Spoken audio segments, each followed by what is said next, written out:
So, drück mal auf den Button, damit du etwas geht. Heute noch einen ruhigen, Kinder. Ah, Timmy Boy hat schon wieder 2 Meter zu viel geschossen. Ah, ist ja klar. So, bevor ich mich nicht selber her, sag ich gar nichts. Schau her, YouTube ist nicht im Feiertag. Was ist da los? Timmy Boy, grüß dich daheim. Habe! Immens, 1 Bürger, 1 Micker, 1 20 Uhr, 1 Männerlords wird heute reingedüdelt. Bin schon wieder fast spät dran. Ich glaube, 3 Viertel, die es interessiert, die werden selber schon durchgesuchtelt haben, dass du sagst, gibt's das? Da bin ich sehr gespannt heute, So, jetzt schauen wir erstmal in den Haufen hinein. Habe die Ehre an! Den Dragon Cry. Servus, Chef. Popomann, haben wir schon lange mal gehört. Manor Lords Ascho, bisse Ozok Okay. Song. Zeit? Zeit vergeht du recht schnell. Ja, das ist bei so einem Aufbau, Gedönsereien oft gerne mal so, aber nur wenn es gut sein. Dragon Cry mäßig. Ebenfalls. Ich bin erstmal gespannt, wie das Spiel überhaupt ist. Franziskaner Weißbier. Los, der Weißbierschmecker. Ich hoffe, alle hatten einen schönen Feiertag. Ich habe einen sauberen Sonnenbrand kassiert, glaube ich. So, das ist mir nochmal Balkon gesessen, hab Kreuzworträtsel gemacht. Wie wieder mal. Wie gesessen, hab ich gedacht, so, wir sind so ein Kreuzworträtsel. I am this old now, okay. Hab sie gemacht, hab sie festgestellt, oh, 2 Stunden vergangen. Oh, ich bin jetzt Indianer. How? Motherfucker. war angenehm. Wir waren beim Aufstehen und haben wieder 15, wieder 14. Ja, der schafft es nicht mehr in den Stream, nein, ist wurscht. Timo, mir ist wieder ein Resub. Grüße, guten Abend und Tradition, habe ich Haut am Eibam geschaut. So ist recht. Nur so ist recht. Ja, manchmal kommen die alten Schinken einmal wieder rausgreien. Heute ist er da. Barbarian Dream, seid gegrüßt, Euer Hoheit. Graf Birkbert, Lehnscher von Landau, Herrscher über das Vollbierspot, Retter und Schlechter, großer Abenteurer. Oh. Er verkündet Neue Städte und Ländereien werden erobert und gegründet. Das will ich doch wohl hoffen. Bavarian, merci dir. Herr Bembel!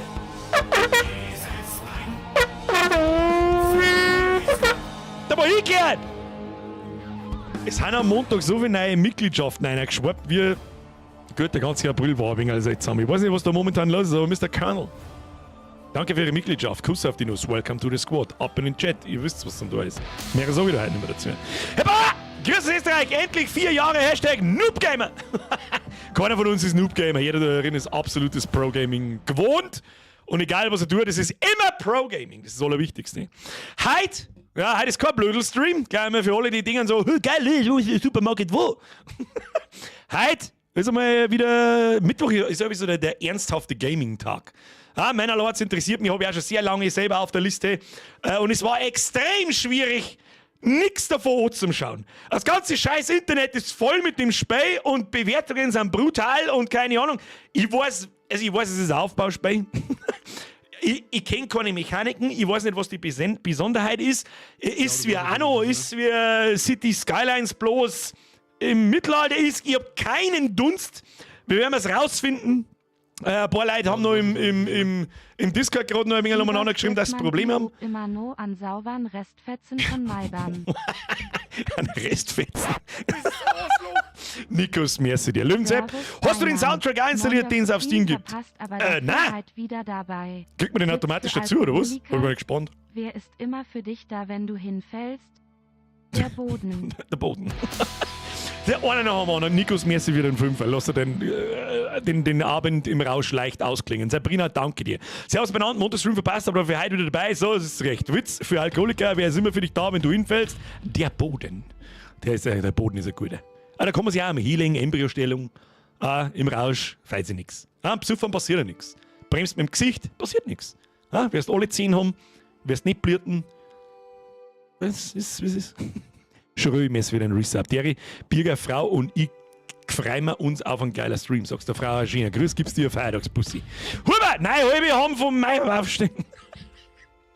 Ich muss automatisch mit der Besucherin Stimme lesen. Ja, nein, was ist da wieder? Der Geisi macht wieder Donations kaputt. Servus, Birbert.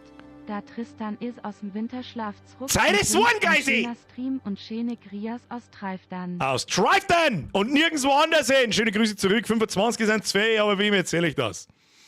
Wem erzähle ich das? Danke dir. Schöne Grüße zurück. Und du warst das mit der Tabakpflanzen, die wir Tristan genannt haben? Was ist eigentlich du oder was ist das Bahnen? Wo ist denn der mit seiner Tabakpflanzen eigentlich hin? Jetzt wollen wir endlich über diese Art Pflanzen frei reden können. Das war nämlich gar keine Tabakpflanze. Plot Twist, glaub ich. Geise, merci. Timmy Boy, merci. Ich will ein Brot! Falsches Stream. Timmy, merci dir. Free Frankie. Aber die Ehre, wie geht's an Michi und an Piotr? Die habe ich rausgeworfen. Beziehungsweise die rahmen alle noch mal ins Ausstell zusammen. Hashtag geiler Wichser. Das muss man immer so betonen, darf man niemals vergessen. Leerzeichen. Free Frankie, merci dir. Kuss auf die Nuss. So. Ist wie ein New Cycle, Anno und Farthest Frontier. Okay, Farthest Frontier kenne ich, Farthest Frontier, by the way, und Anno kenne ich, aber New Cycle kenne ich nicht. Also kenne ich nicht mal. Und das ist sehr selten. Aber ich muss auch ganz ehrlich sagen, in den letzten 6 Wochen habe ich so wenig Videos und Gaming konsumiert, weil ich nur an meinem eigenen Spiel gearbeitet habe, wo ich einen sehr bitteren Rückschlag erlitten habe, leider Gottes. Kommen wir vielleicht später noch dazu. Dass das wahrscheinlich nie das Licht der Welt erblicken wird, zumindest in der Form, wie mir ich das vorgestellt habe. Da habe ich einfach einen Arschzweithund, aber da reden wir irgendwann drüber. Max! Mir ist wieder Nuss ab. Kuss auf die Nuss. Löwse! Den Soundtrack musst du für 3 Euro kaufen. Den habe ich nicht gesehen. Habe ich nicht gesehen. Aber den Soundtrack gibt es ja auf YouTube. Sagen wir so ehrlich. Den muss ich nicht extra kaufen. Das im Hintergrund ist zum Beispiel Soundtrack. Was The Peasants, glaube ich. Das ist ein guter. Ja, passt genau zum Artwork, zum Artstyle und so weiter. Mittelalter hier, Tüdel-die-Deidel-die-Dü. Das Nuss, Benny Scheit, habe ich mache heute Boardwanner Stepsel rein und volllaufen lassen. Boardwanner ist aber geil, aber für Boardwanner ist jetzt zu heiß. Jetzt geht die Scheiße wieder an, dass wir am 8 in schwitzen wie eine Drecksau. Stefan! Mitten im Umzugsstress, aber pünktlich da. So mag ich das! Das ist der Einsatz, den ich sehen will. Viel Spaß beim Umziehen. Uns blüht Ähnliches ab. Freitag in einer Woche geht's mit der Kich los, so richtig. Muss vorher einen Haufen Scheißdreck herrichten und dann hätte ich sowieso auch kein Ding, nicht keine Zeit mehr mal für die nächsten, sagen wir mal, ungefähr 2 Wochen, vielleicht 3 Wochen, um ernsthaft am Sperren an zum Werken und wahrscheinlich auch keinen Bock mehr. Da sitze ich mir dann jetzt einmal selber hier und sperre mir wieder selber irgendwas. Der Armin mit der Tabakpflanze, richtig, der Armin. Richtig, Steffi hat Ahnung. Steffi ist aber auch unser Hauptprotokollist. What's that? Habe ich Meister viel Spaß mit dem Spiel, wenn es was taugt, hole ich mir das. Wo haben wir das auch? Warte auf deine Bewertung. Auf einen geilen Stream, Bussi aufs Nussi. Ich glaube, die Art von Spiel, das Aufbauspiel, ist wieder recht ruhig. Ja, ich werde wieder sehr viel labern und laut nachdenken, beziehungsweise hauptsächlich nur labern ohne nachzudenken. Und versuchen, Erfahrungen aus den Aufbauspielen, die ich sonst so reingesucht habe, wie ein Behinderter rauszuziehen. Schauen wir mal, was kann. Ich bin sehr, sehr, sehr gespannt. Aber auf einen Stream, da ich mir da noch von mir, weiß ich nicht, da ich mich auf noch keine Wertung verlassen. Das sehen wir jetzt dann einfach erst einmal, wie weit das wir überhaupt kommen. Das heißt, es ist ja noch im Early Access, also es ist ja noch kein Full Release. Da fallen noch sehr viele Spielelemente und so weiter. Und der Spätzle hat mit mir geschmerzt, so nach 20 bis 30 Stunden hast alles. Es werden wir im Stream nicht zu sehen bekommen, sagen wir es wie es ist. Ansonsten streamen wir bis November und dann interessiert sowieso keinen mehr. Es interessiert ja in 4 Wochen schon keinen mehr. In der heutigen Zeit ist halt so. Schauen wir mal. Schauen wir mal, wie viele Spielstände das man machen kann.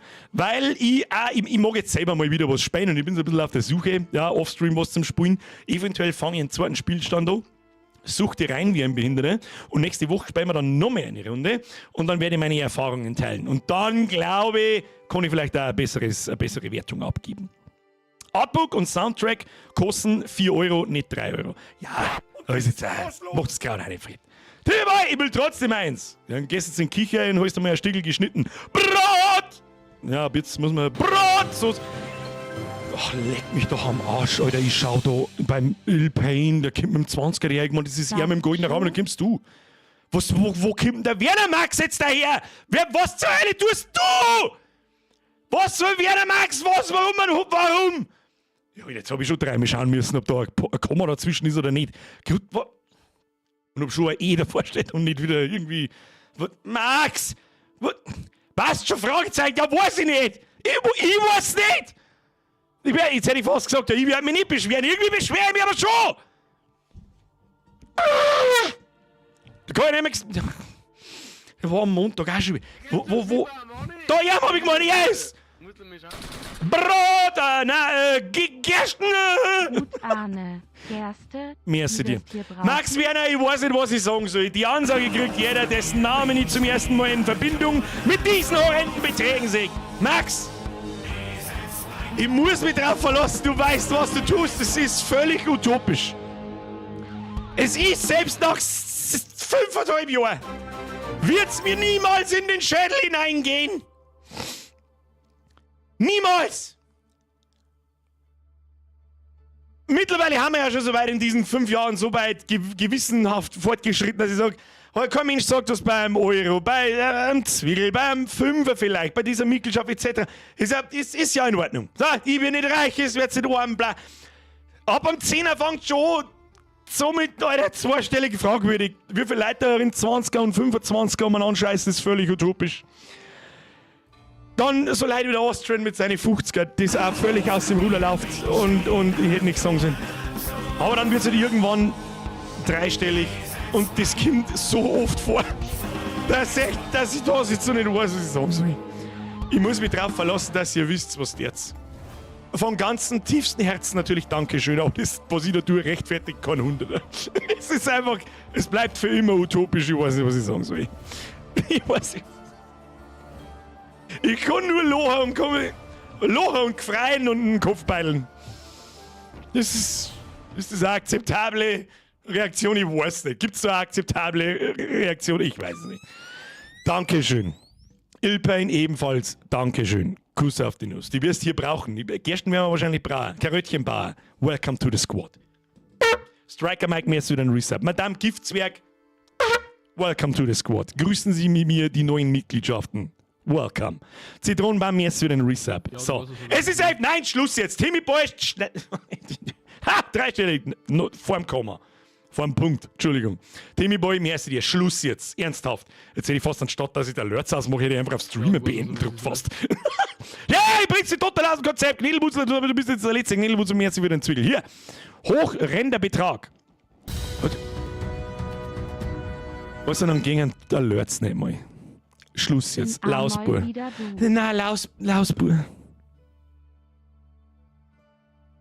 Und bist spät gekommen, denn ich hatte gerade eine Ansage bezüglich goldenen Rahmen. Und ich war euch sehr zu Dank verpflichtet, wenn es nicht jetzt mal dermaßen aus dem Ruder läuft, dass... Gut, es ist im April. Ja, der April ist eskaliert. Jetzt kannst du wieder von vorne anfangen. Machen wir es wieder so. Barbarian Dream, du bist jetzt der Letzte. Brauchen wir wieder 4-stellige Donau, ja, mindestens. Lausbur, merci dir, ohne Scheiß. Es ist zu viel. Knädelbusler, merci für den Zwickel. Alert Sounds aus, nicht streamen beenden. Dankeschön. So, und jetzt bitteschön. Wir konzentrieren uns. Ich glaube, wir haben nicht mehr ein gutes Spiel für uns. Wir spielen, wer es immer noch nicht mitgekriegt hat, wir spielen Manor Lords. Was ist mit Weiberlords? Weiß ich auch nicht, das hast du vergessen. Alles nicht sehr diverse, das Spiel, so nicht. Bitte legen Sie sich zurück. Wunderbar. Dieses Spiel befindet sich noch in der Entwicklungsphase. Ich habe es heute schon einmal kurz gestartet, habe es auf Deutsch Was ist denn das da über mir eigentlich schon wieder? Was ist das da? Ah, Soundtrack kickt sofort. Zuhören. Soundtrack. Ich mag dieses Instrument. Wir haben letztes Mal irgendwann schon mal herausgefunden, was das für ein Instrument ist. Ich habe es aber wieder vergessen. Ah, I fucking love it. Keine Ahnung warum. Außergekommen, letzten Donnerstag, glaube ich. In die Early Access, sehr viele gute Bewertungen. Aufbaustrategie, Next Gen hat der Maurice auf sein Thumbnail geschrieben. Ich hab's nicht angeschaut, ich hab keine Ahnung, was wir tun müssen. Wir werden sehen. Neues Spiel! Okay, so, oh, okay. Das Menü habe ich noch nicht gesehen, so weit war ich noch nicht heute. Okay! Hat ein bisschen was von Stronghold, wenn ich die Charaktere da so anschaue. Das schaut ein bisschen aus wie der Foodleitball Franz, bloß möchte er mit Gewalt verstecken, dass er einfach ein Knie kriegt am Kopf. Eine Drehleier, ist das ein Bratschen? Du, ich hab keine Ahnung. Ich hab absolut keine Ahnung. Es hat auch leider, muss ich sagen, auch ein bisschen einen kirchlichen Touch, dieses Gejodel dann, das dann da so kommt und so. Aber es passt halt nun mal. Kann es auch nicht ändern. So, also, oder nehmt Foodlapperlin. Das ist dann Franziska. Foodlapperl Franziska. Ja, nehmen wir ihn. Oder nehmen wir den gutmütigen, ja, wenn ihr mal Platten kriegen sollt, dann, ja, und wir müssen da plötzlich noch das Augen auskriegen, dann kommen wir da ziemlich nah hin. Oder dem mit den Wohlstandsbackerl, ich glaube, wir nehmen ihn. Oh, Name, Hermann. Ja, nix da. Das ist der Franz. Ja. Ja, hat das Porträt irgendwelche Auswirkungen? Ich glaube nicht. Was haben wir denn da? Benutzerdefinierte Texturladen. Öffnet Drive, Users, Username, App, Manual, Saved Game, Saving und platziert Square Custom Code PNG, um eine benutzerdefinierte Grafik als Wappen und Banner importieren zu können. Warte mal. Ah ja. Scheint noch nicht zu funktionieren. Das heißt, man kann eigene Logos machen. Da hat jemand mitdenkt. Da hat jemand sich was gedacht. Bavarian, merci dir, Max Werner, Birgbert, das passt schon so. Du hast mich teils über meine Depressionen über zum Lager gebracht und das hat noch keiner geschafft. Noch nach langer Zeit darfst schon mal sein. Kuss auf die Nussschellen hängen lassen, weiter. Durchbeißen! Alles. Aber ich hoffe, dass es vorbei sind, sagen wir es so. So! Primärfarbe, was haben wir da? Was ist das da eigentlich? Die mittelalterliche Version von Zeig-Wurstfach. Was ist das da? Schauen wir mal. Ja. Was ist da der Unterschied? Absolut keiner. Das schaut da. Das ist gar keine Frage. Ich verstehe die Frage nicht. Machen wir dieses hier, Primär, ist ja klar. Und dann machen wir natürlich. Ja, also ich verstehe die Frage nicht. Na, das mittelalterliche Glory Hole, weil es der Sprenger schon betitelt hat. Das ja. Was haben wir da sonst noch so? Haben wir einen Löwen? Primärfarbe, muss man schwarz. Stark. Was ist das? Ein Facke. Das gefällt mir aber auch gut. Gefällt mir gut. Was haben wir da sonst noch so? Kronal. Ein halbes Croissant. Ein halbes Croissant. Gasbock. 3 Viers. Das weiß ich nicht. Das ist ein Hakenkreuz für Hängerblinde wahrscheinlich. Keine Ahnung. Ein Drachen. Ja. Schaufel. Eine Schaufel. Warum nicht? Oder Schneck. Nein, da falle ich nicht mehr wie ein Löwen. Nein, das Facke nehmen wir natürlich. So, das Facke, können wir das vielleicht auch noch? Was passiert mit dem? Ja. Grün und Blau ist ein Kasperl seine Frau. Ne? So leicht grau, dann sieht man es noch ein bisschen. Sekundärfarbe, so, Facke-Umrandung, blaue Umrandung, ne? Haben wir dunkelblau oder so? Jetzt wird's aber. So. Nein, das ist auch nicht mal hellblau so. Nein, das ist alles so krass. Weil, ne? Müssen wir schon schwarz lassen, glaube ich. Und innen machen wir. Ich bitte, man erinnere mich, dass ich dieses Musikinstrument zu lernen habe. Ich brauche sie, so habe ich gehört. Ja, schwarz-graues Facke oben drauf, passt schon. So, wir hätten aber auch die. Ja, Kinder. Das kommen wir auch noch. Das ist der. Look at this! It's fucking perfection.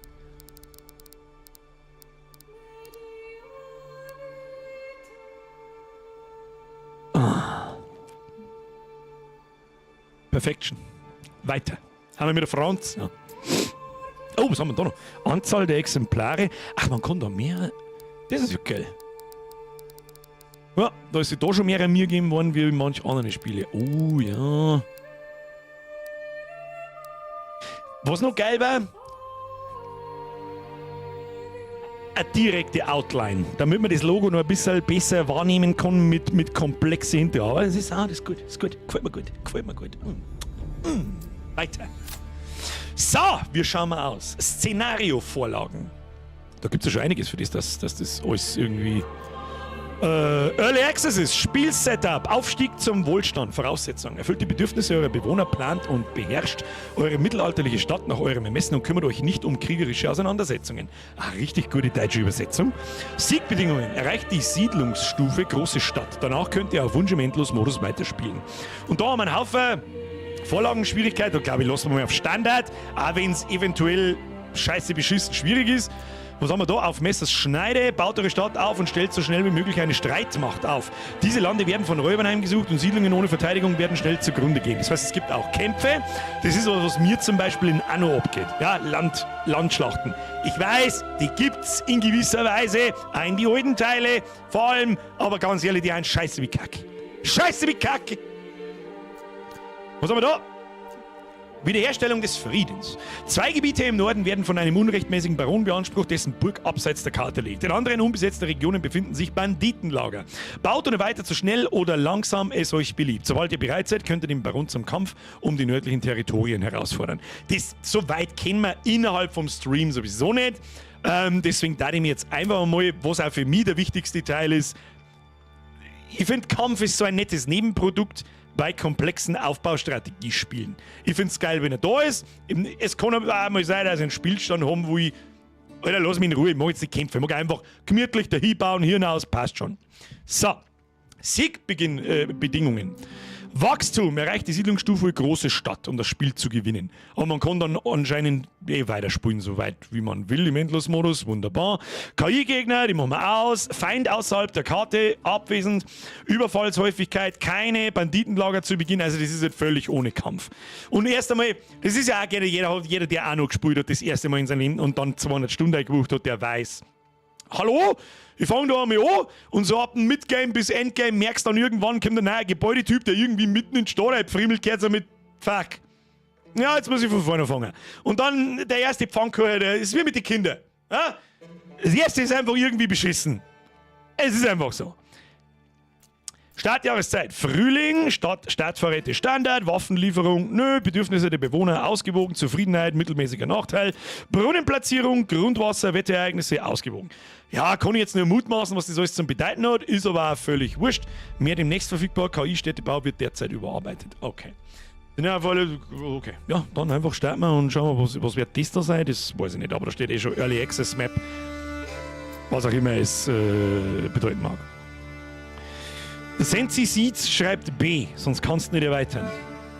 Okay, ich tu B. Okay, weiß nicht, was du meinst. Geschissen auf die Erweiterung. Wenn uns der Platz ausgeht, dann fahren wir rein so. Völlig wurscht. Geht jetzt einfach mal darum, was kann das Spiel? Wir werden sehen. Starten. Let's have a look.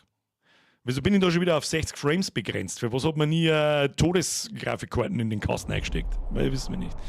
So! Ruckel und studier. Wollen wir erstmal alles erklären, weil die Umgebungsgrafik ist schon mal brutal. Aber ich glaube, es ist ein Unreal-Game, wenn mich nicht alles täuscht, oder? Dann. Neue Nachricht! Summer's coming soon. Phase 1. Erst einmal auf Pause drücken. Menü erörtern. Was haben wir da? Was ist das? Nicht zugewiesen. Familie ohne zugewiesenem Arbeitsplatz errichten Gebäude und kümmern sich um den Transport von Holz. Bauholz mit Hilfe eines Ochsen. Haben wir mir einen Ochsen? Wo ist der Ochsen? Wo kann man da zoomen? Da kann man so zoomen. Okay. Tutorial scheint es keins zu geben. Kann man. Ja, Steuerung ist sehr ähnlich, merke ich gerade. Mausradeldrucker dran, passt schon. Das tue ich aber ohnehin relativ selten, aber reinzoomen. Das ist halt schon krass. In einem Aufbaustrategiespiel so weit reinzoomen, dass dann jeden einzelnen Großraum sechst und der immer noch gut ausschaut. Das ist halt schon narrisch. Ja, schauen wir uns mal die Gestalten an. Ja. Das ist narrisch. Wie das gemacht ist, weiß kein Mensch. Das scheinen unsere Vorräte zu sein. Aha, okay, Auflager. Wir haben ein Brot! Hey, da hast du ein Brot, Timmy Boy. Dann haben wir Brennholz, wir haben Stein und Werkzeug, also die üblichen Verdächtigen, die wir heute da so haben. Was haben wir da? Zugewiesen. Diese Familien beschränken sich auf die Arbeit, die ihnen zugewiesen wurde. Das heißt, wir haben quasi Manneskraft 5. Die, glaube ich, sehen wir da. Also wir, oh nein, wir haben mehr. Jetzt passen wir auf. Oh, der Jacob. Nicht zugewiesen, wartet. Was kommt der Jacob? Jacob, kannst du was? Oh, die haben wir die Dorothea. Der Hans mit 2 N, richtig. Der Konrad. Der Ott. Der Jörg. Und was sind dann das dafür? Der Thomas und der Friedlein. Und der Lorenz, der Ochse. Bei Baron Dream, merci dir. Geh mir oben links auf dein Porträt auf das Auge. Da gibt's was Geiles. Besichtigungsmodus. Sehr früher Entwicklungsstand. Glitches möglich. Drücken um. Das ist halt schon. Alter, das ist halt schon krass. Das ist halt schon krass. Schau dir mal die Grafik auf, ja, Aufbauspiel. Möchtest du eigentlich komplett verarschen. Welcome to the future, old man. The future is now. So, wer bist du? Kann ich mit dir schmerzen oder so? Das war halt nur ultra krass, wenn du da selber, umeinander laufen kannst und mit den Leuten reden, die vielleicht Quests haben oder irgend sowas. Aber ja, ist eh klar, da kommen einfach, die haben keine Collision und nix. Und das ist halt schon geil gemacht. Ja, mal sehen, wie sie sich anfühlt, wenn da mal was steht und so. Jetzt muss ich aber schnell was schauen. Einstellungen, Grafik, habe ich da irgendwo eine unbegrenzt? Ja, bitte. Macht er das automatisch? Tatsächlich. Ohne Neid zum Lohn. Das ist ja interesting. So, und schon haben wir 200, 300 Frames. Alles klärchen. So, weiter geht's. Wir haben einen Wohnraum. Die Anzahl der Familien, die momentan in dieser Region untergebracht werden können, baut oder erweitert eure Hofstätten, um mehr Wohnraum zu schaffen. Okay, also heißer im Prinzip. Gesamtbevölkerung ist 10. Okay, aber nicht alle davon arbeiten dann, sage ich das richtig. Kein Bevölkerungswachstum. Alle Hofstätten sind voll besetzt. 5 Familien der Stufe 1. Ach, es sind Familien. Das heißt, es sind immer 2. Also immer Mann und Frau wahrscheinlich. Aber da steht jetzt seit 10 Monaten 2 Frauen. Haben da ein paar Pralinsquadler unterwegs oder was? So, aber da langsam lang. Oh, nein, ich habe schon wieder auf Play gedrückt. In Männerlords müssen Ressourcen in fast allen Fällen mit körperlichem Aufwand transportiert werden. Dies kann einige Zeit in Anspruch nehmen. Ihr könnt also auf Wunsch die Spielgeschwindigkeit ändern. Ja, wie in jedem anständigen Aufbauspiel. Rechts unten, ich glaube, das seht ihr ja, da sitzt ihr nicht davor. Hinter mir ist übrigens nichts. Wenn es interessiert, was irgendwie zum Sehen gibt, dann läuft halt Zeit schneller. Ja, ist ganz normal. Die Steuerung der Spielgeschwindigkeit befindet sich in der rechten unteren Bildschirmecke. Alle weiteren Tutorials überspringen. Nein, brauchen wir nicht überspringen. So, WASD, bewegen. Da ist eher so ein kleines Tutorial. Ja, hier zoomen, passt schon, haben wir schon. Was haben wir da? Zufriedenheit steuert das Gesamtbevölkerungswachstum und die Moral der in dieser Siedlung aufgestellten Miliz. Haben wir keine. Öffentliche Ordnung. Die Wahrscheinlichkeit, mit der Verbrechen auftreten oder Bewohner sich dauerhaft Banditen anschließen. Okay, also dein wertvollstes Gut haben natürlich deine Einwohner, wie in eigentlich alle seherne Spiele. Regionsvermögen. Das Geldvermögen aller Bewohner dieser Region kann zum Import verwendet werden oder via Steuergesetz in die Schatzkammer übertragen werden. Okay, ich nehme an, Schatzkammer ist dann da rechts oben, jawohl. Euer persönliches Geld kann für diplomatische Zwecke zum Anhören von Gefolgsleuten oder Söldnern sowie zum Besiedeln einer neuen Region verwendet werden. Das wird der ich habe seinen Namen jetzt leider Gottes vergessen. Oh, wow. Okay. Holy shit, Motherfucker, okay. Wilde Tiere, Lehmvorkommen, Eisenvorkommen haben wir da auch. Wir haben wilde Tiere, wir haben Eisenvorkommen, wir haben Lehmvorkommen, wir haben Feldsteinvorkommen. Und das sind die ganzen Regionen, wo ich dann eine neue Stadt gründen kann und dann mir um alle... Ja, okay, ich sehe schon, das ist ein sehr ambitioniertes Projekt. Und was noch viel narrischer ist, du musst dir vorstellen, das hat eine Person allein gemacht. Ohne, dass ich jetzt auch nur einen Handstrich gespielt habe. Diesen hier. Total vollgasnarischer. Diese Ansicht zeigt, welche Regionen von wem kontrolliert werden. Ihr könnt Anspruch auf andere Regionen erheben, wenn ihr genügend Einfluss erlangt habt. Okay, wir haben Einfluss gekriegt. Ich glaube, das ist frühestens Mid- oder Endgame. Scheißegal, was haben wir da? Handelspunkt. Cheap Goods for Import. Whip, good value to export Whip. Was auch immer Whip heißt, weiß ich nicht, aber das scheint mir noch so ein bisschen ein Platzhalter-Text zu sein. Aber ich finde es schon mal geil, dass man da, schauen wir hin, nahtlos in Map auszoomen kann und die eingezeichneten Bäume und so tatsächlich stimmen. Auch die Wege und so weiter stimmen tatsächlich. Kriegt schon mal einen sehr großen Pluspunkt. Leck mich am Zickerli, du. So, haben wir auch. Was haben wir noch alles? Anzahl der Monate bis zur Erschöpfung der Vorräte. Dieser Wert wird wahrscheinlich sehr wichtig. Jede Hofstätte verbraucht pro Monat eine Einheit Brot. Nahrung. Und eine Einheit Brennstoff. Der Verbrauch von Brennstoff verdoppelt sich im Winter. Zusätzlich verbrauchen auch einige Arbeitsplätze pro Monat eine Einheit Brennstoff. Nur logisch. Nahrung haben wir nur für 4 Monate. Brennstoff haben wir keinen Verbrauch. Wir haben ja im Frühling. Okay, was haben wir da? Der Viehbestand. Wir haben den Ochsen Lorenz. Schau mir, ob du die Stadt umbenennen kannst. Geht, glaube ich. Um Gottes Willen, was habe ich jetzt wieder? Was habe ich jetzt wieder da? Um Gottes Willen, was ist denn das alles? Erst liest man. Jetzt habe ich einen Cast gemacht, glaube ich, wahrscheinlich. Dem Enter. Okay, liest mir erstmal das Tutorial. Spezialisiert eure Region. Nachdem ihr die nächste Siedlungsstufe erreicht habt, erhaltet ihr einen Entwicklungspunkt. Schaltet Entwicklungszweige frei, um eure Region effizienter zu machen. Um Gesetze erlassen zu können, müsst ihr eure Verwaltungsstufe steigern, indem ihr Verwaltungsgebäude wie das Herrenhaus errichtet. Das war... lecker, Alter, okay. Ja, ich sehe schon. Wir brauchen einen Namen! Niederbayern, klar. Region Niederbayern! Da! Easy! Da wird nicht einmal abblödelt! Mit einem Kass, schreiben wir in Großbuchstaben. Hat vorher schön ausgeschaut. Niederbayern. Enter. Wunderschön! So, lesen wir da jetzt jeden einzelnen Skill durch. Solange wir noch keinen Punkt haben, macht wahrscheinlich keinen Sinn. Aber einfach einmal kurz hineingelunzt. Aktuelle Siedlungsstufe, Siedlerlager. Pro Stufe erhaltet ihr einen Entwicklungspunkt. Nächste Siedlungsstufe, kleines Dorf. Hofstätten, Stufe 1 oder Höhe 0 von 5. Hofstätten haben wahrscheinlich Gebäude, wenn ich das so richtig verstehe. Ist ja gut, ein bisschen Stronghold-Vibes habe ich schon. Ja, um Gottes Willen. Also, dass so wahrscheinlich alles zusammengewürfelt ist. Von allen Dingen. Die Artworks sind stark im Hintergrund. Gefällt mir sehr gut. Schauen wir mal. Fallen stellen. Ermöglicht Jägern das geschickte Auslegen von Fallen im Wald. Erzeugt ein permanentes passives Fleischeinkommen. Forstwirtschaft verdoppelt die Kapazitäten aller Beerenbüsche. Bienenzucht. Das schaut mir so eher so nach Nahrung und eventuell. Ja gut, das Battle zeigt es schön. Waldarbeiten, so. Jagd für Fleisch und Holz und Bienen und Zeug und Klump. Was haben wir da? Handelslogistik, ausländische Lieferanten, ja, sagt das Beutel auch schön. Schön zeichnet, cool zeichnet. Das ist übrigens eine Katz. Na. Bessere Geschäfte, das ist also der Handelstree. Was haben wir oben? Das schaut nach Feldarbeit und Viehzucht aus. Hä? Schafzucht, Streuobst, schwerer Pflug, Roggenanbau, Dünger, ja, Feldarbeit. Und unten schaut mir nach Kriegsführung. Oh, hä? Köhlerei, einfache Rüstungen, Schachtminen. Ausbau zur Schachtmine ermöglicht dem Gebäude eine dauerhafte Ressourcenförderung, wenn es über einen üppigen Vorkommen errichtet wird. Ja, okay. Du kannst also Schmiedezeug und für die Lehmgruben und für Kohle, Köhlereien und Kohlegruben und Eisenbergwerk und was weiß ich, weil man braucht ja für die Rüstungen wahrscheinlich auch Eisen.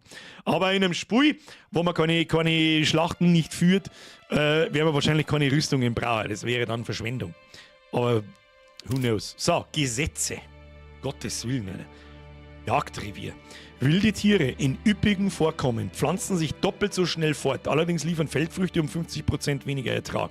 So ein interessantes Gesetz, so einfach, wenn es war. Strenges Fasten. Die Bewohner lassen jede 5. Mahlzeit aus. Reduziert den Nahrungsverbrauch, senkt aber auch die Zufriedenheit, wie halt immer. Da habe ich ein bisschen Frostpunk-Vibes, muss ich ganz ehrlich sagen. Im Early Access nicht verfügbar, in Arbeit. Ah ja, da ist alles in Arbeit. Ja, das ist auch völlig in Ordnung. Aber die Sachen sind schon da. Kann ich jetzt da... Ich kann noch nichts tun. Was haben wir für ein Gesetz braucht? Ja, findet man schon raus. Und dann haben wir Produktion. Da ist auch noch nichts drin. Aber gut. Was ist da herum? Nix. Ah, da kann man unsere Regionen wahrscheinlich durchschalten. Entwicklung. Ja, gut. Ja, hast schon mal eine kleine Karotte vor der Nase zum Sachen freischalten. Das funktioniert generell recht gut. Haben wir auch im... Wo ist denn jetzt eigentlich unsere Niederlassung? Da ist unsere Niederlassung. Was haben wir da? Da haben wir Vorräte, da haben wir auf Lager 8 Baumstämme und ich sehe halt da auch optisch wirklich 8 Baumstämme liegen. Und nicht jeder schaut anders aus von den Baumstämmen, genauso wie bei den Holzscheidel. Jeder Stack schaut anders aus. Jedes Brot ist, ja, beim Brot nicht so ganz krass detailliert ist dann auch nicht. Aber das ist schon eine Detailstufe, da wo ich sage, gibt's für mich. So, wo fangen wir jetzt da an? Mit was fangen wir an? Ich glaube, so das größte Problem und das Wichtigste am Anfang ist erst einmal die Zufriedenheit der Bevölkerung oben zu halten, Wohnraum schaffen und die Nahrungsversorgung sicherzustellen. Die Frage ist, was ist so die ersten Gebäude für Nahrungsversorgung? Straßen, unten ist das Baumenü, wie alles die bewegen, zoomen, blub, blub, blub, das brauchst du mir nicht mehr sagen, das weiß ich schon, unsere Armee interessiert uns nicht. Map, Hilfe und Einstellungen, wahrscheinlich ist das hier das Wichtigste. Jede Region in Manor hat ihre Stärken und Schwächen. Überprüft unbedingt alle Ressourcenvorkommen und außerdem die Bodenfruchtbarkeit. Das glaube ich hat Farthest Frontier auch gehabt, mit dieser irgendwas dämmert gerade in meinem Schädel. Ehe ihr entscheidet, in welche Richtung ihr eure Stadt entwickeln wollt. Wenn die Fruchtbarkeit in eurer Region schlecht ist, müsst ihr möglicherweise frühzeitig Handel betreiben. Das ist eine richtig geile Idee, dass es von Spiel zu Spiel dann unterschiedlich ist und du darauf reagieren musst. Es gibt kein vorgefertigtes Layout, ja, durchgesperrt automatisch, passt ein Apfelfarm hin und dann passt es schon. Da haben wir die Fruchtbarkeiten, okay, passt. Kein Aufleg, Grundwasser. Okay, zoomen wir mal ein bisschen raus. Da verlaufen sogar so Grundwasserflüsse und so weiter. Das gefällt mir. Weizenfruchtbarkeit, okay, da hinten gelb, da grün. Was ist denn richtig gut? Sagt man das ja irgendwo? Also ich gehe davon aus, grün ist gut, aber gibt es noch ein besseres Grün als das? Weiß ich nicht. Wird das dann mit den Plus dargestellt? Das macht mir nämlich schon den Eindruck, als da es eventuell nur ein 40 Plus geben. 3 mal Plus, sehr gut. 2 mal Plus, geht so. Und 1 mal Plus vielleicht rot, kann natürlich auch sein. Flachsfruchtbarkeit, ist jetzt nicht so der Hit, die ist größtenteils mittelmäßig, da ist es sogar schlecht. Gerstefruchtbarkeit ist da hinten beschissen. Und ob jetzt das von Level und Level oder Spielrun zu Spielrun jetzt mehr anders ist, weiß ich nicht. Der Hansi schreibt, nope, nix Besseres. Okay. Dann ist grün immer das Beste, was da ist. Wir haben jetzt das aufgeregt. Ah ja, da. Roggenfruchtbarkeit. Oh, Roggen ist easy. Roggen ist easy, außer da hinten, was auch immer da hinten los ist, weiß ich nicht, da ist wahrscheinlich ein riesen Lehmkram drunter. Leute, Schluss jetzt mit der Donnerei. Ich muss gerade, ich friemel mich gerade durchs Speil. Schaut mal, wenn du wieder eine Bäckerei baust, da ist mein Bewerbung. Ich werde mal sehen, ob es Bäckereien gibt. Übel sie. Flea Frankie, AAA-Titel, also ich finde das mega gut. No, also noch kann ich nichts dazu sagen, aber alles, was ich bis jetzt sehe, Menü schaut gut aus, ist alles sehr solide. Grundsolide, gut gemacht, schaut gut aus, easy. Mehr kann man noch nicht sagen. Die Gameplay-Loop ist das Wichtigste. Grafik und das Rundrum ist nettes Beiwerk, aber macht es dann umso besser. Dann haben wir, was? Gerüche? Was? Gerüche? Ach, dann hat man da so einen Misthaufen und so einen Scheiß, die dann nicht... Okay, und ist aber noch in Arbeit, sagt man noch nichts. Da ist alles grün. Ja, zauberhafte Landluft, wunderbar. Und dann haben wir noch die Feuergefahr, die ist auch noch in Arbeit. Okay.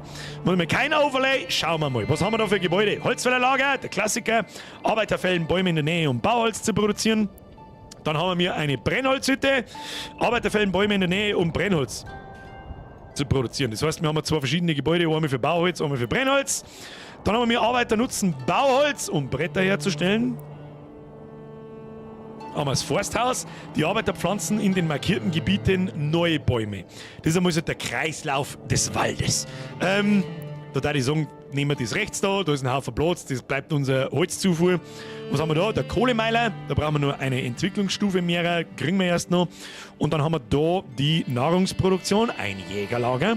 Arbeiter jagen wilde Tiere und produzieren Fleisch und Häute.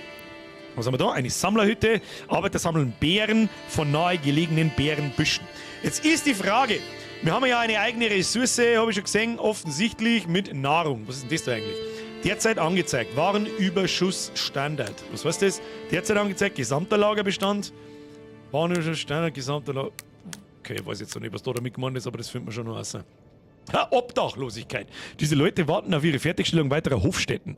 Verursacht einen Verlust von Zufriedenheit und kann im Winter zu Erfrierungstoten führen. Sogar obdachlose Menschen können nicht Teil einer Miliz werden. Was bis jetzt der allerbeste Teil ist, das ist kein Deutscher, der das Spiel gemacht hat. Die Übersetzung ist wirklich on point. Ich habe noch nicht einen Satzbaufehler und das in einer richtig gut geschriebenen Grammatik gesehen. Krieg gleich mal 10 von 10. Sehe ich jetzt schon. Jetzt habe ich es wahrscheinlich verschrien, aber gut. Was haben wir da? Bergbau.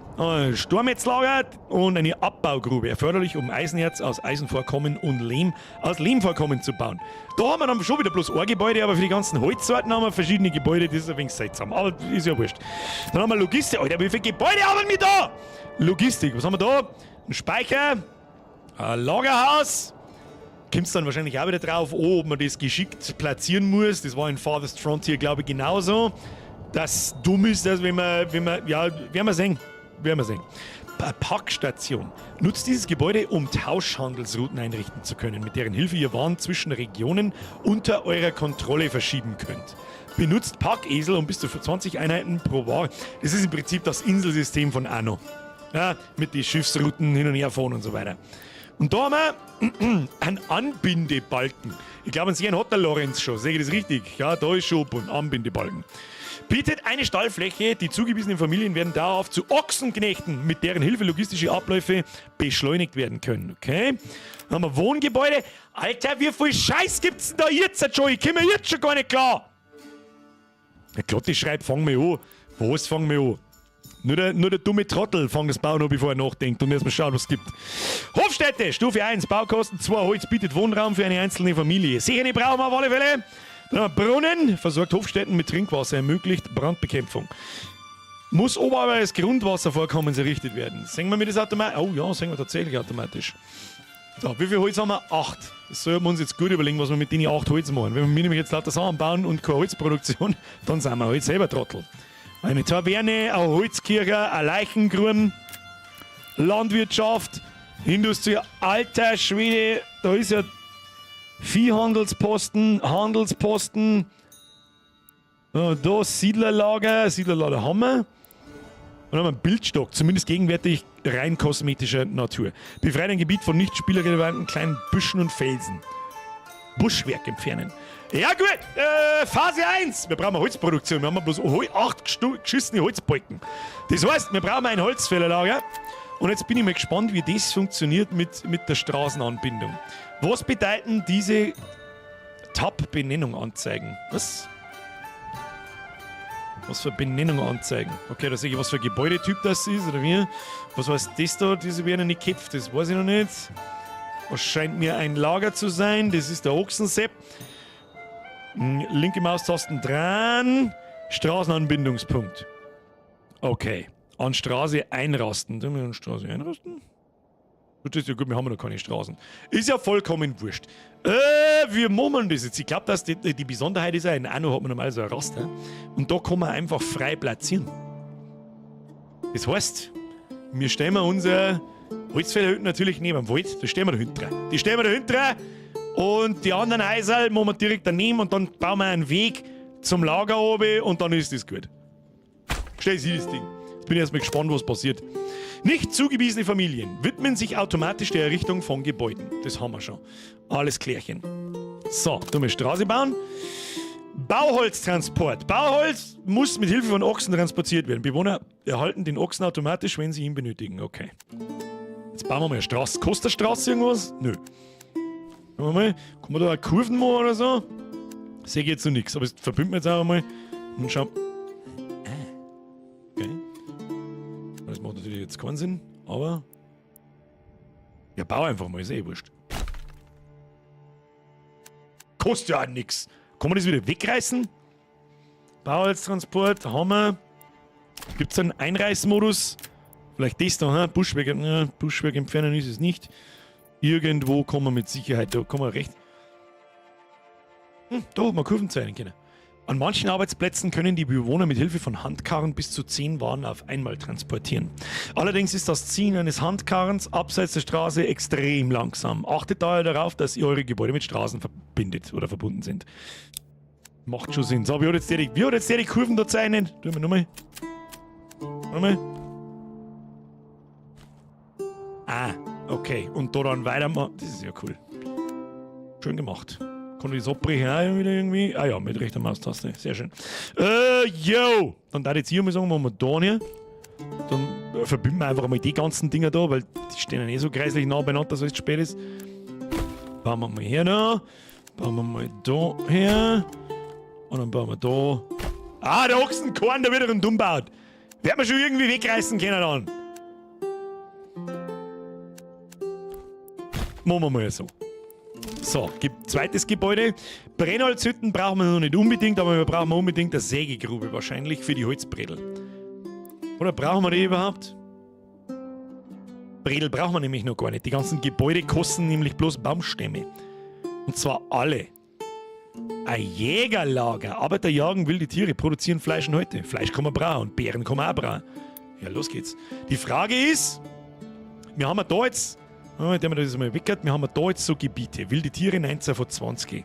Da haben wir Eisenvorkommen. Macht's dann, kann man Gebäude einfach so weit wegbauen? Die müssen so und so da hin und her karren. Oder wie. Timmy Boy! Erstes Gesetz, ich hebe eine Brotsteuer. Musst mir jeden Streamer Brot zahlen. Brot! Falsch geschrieben, kann ich nicht lesen. Merci dir.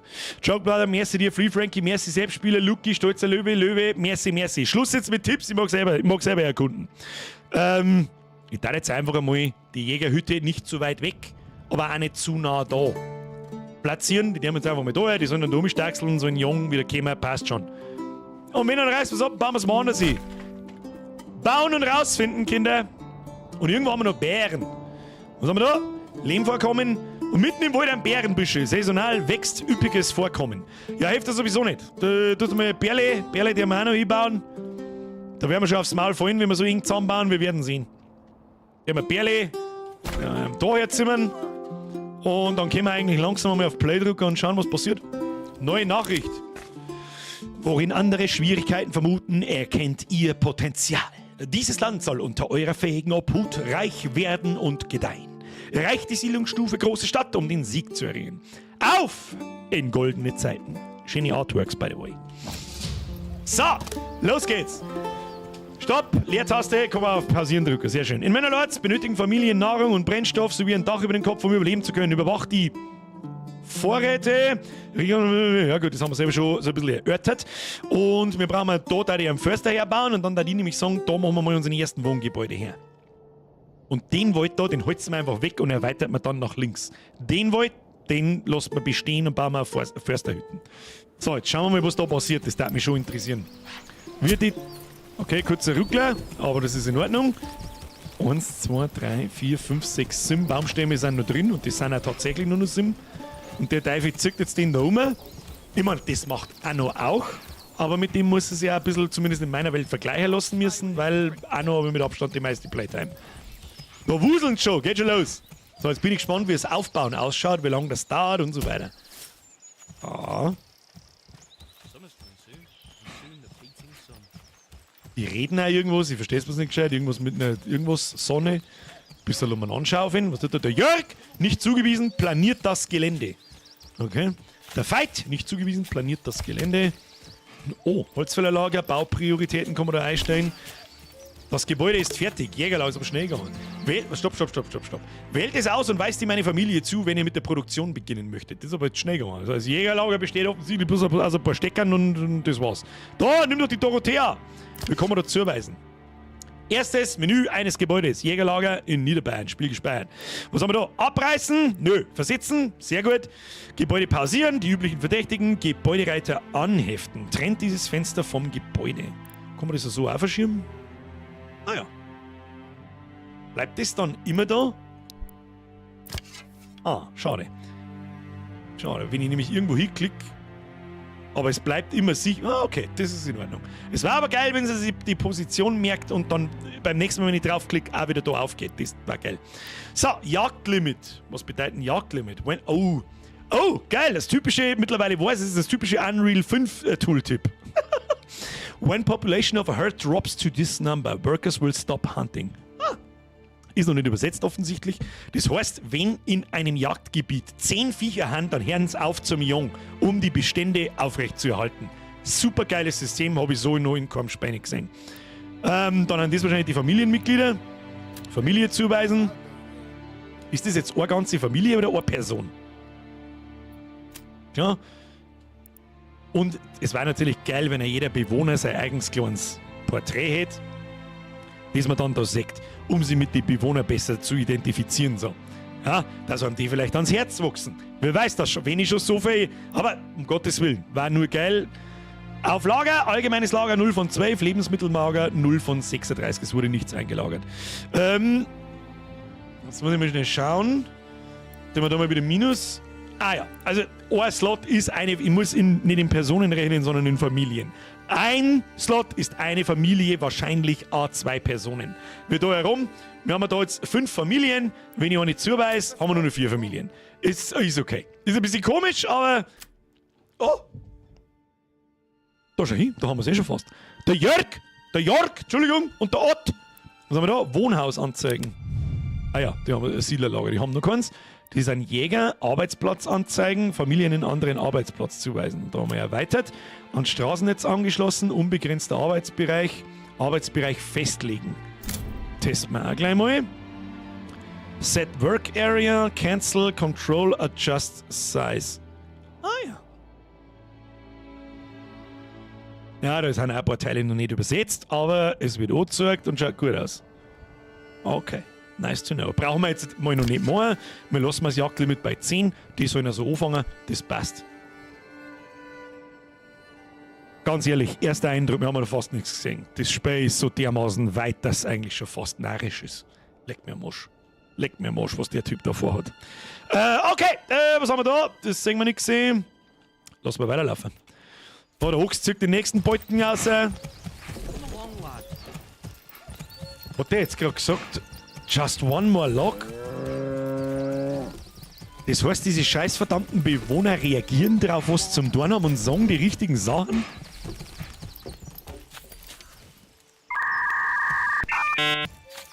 Weißt du, wie lange das ich... Weißt du was, guter Mann? Weißt du, wie lange das ich für so ein Menü in meinem Spiel braucht hab? Eine verfickte Woche, Mann! Okay. Tschüss! Die labern die ganze Zeit, aber ich verstehe es leider nicht gescheit. So, jetzt bin ich gespannt, ob man das auch sieht. Ja, man sieht tatsächlich. Splendid work on the roof, good sirs. Geht los, geht los. Schaut gut aus, mehr habe ich nicht erwartet. Wo sieht's toll aus? Wo gehst du hin? Das ist fertig, bauen und Zipfel Adam! Der rennt besser als so manch andere Early Access Titel. So manch. Ja, wollen wir mal nicht den Tag vor dem Abend loben? Kann immer nur abkacken, kann immer nur irgendein Scheiß passieren, aber dann daten die Bewertungen entsprechend anders ausfallen.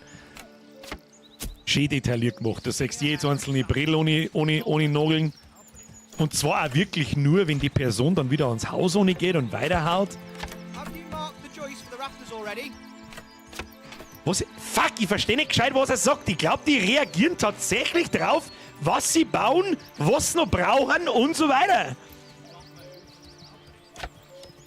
Das war halt, also mit dem habe ich jetzt eigentlich nicht geredet. Das hätte er nicht sein müssen, aber das ist ein Level an Detail, da wo ich sage, braucht's das? Ja! Sage ich, ja! Jetzt baut's mal die Bude fertig und es gehen schon. Wo kommt denn jetzt das Zeug alles her da?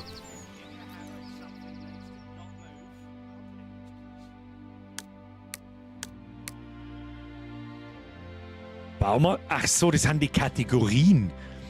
Du Volltrottelbürger, was labert? Hä? Da ist doch vorher. Ist das entsprechend, was für ein Gebäude da ich markiere, oder was da oben angezeigt wird? Da haben doch vorher bloß Baumstumpen angezeigt worden. Wie hab ich das gemacht?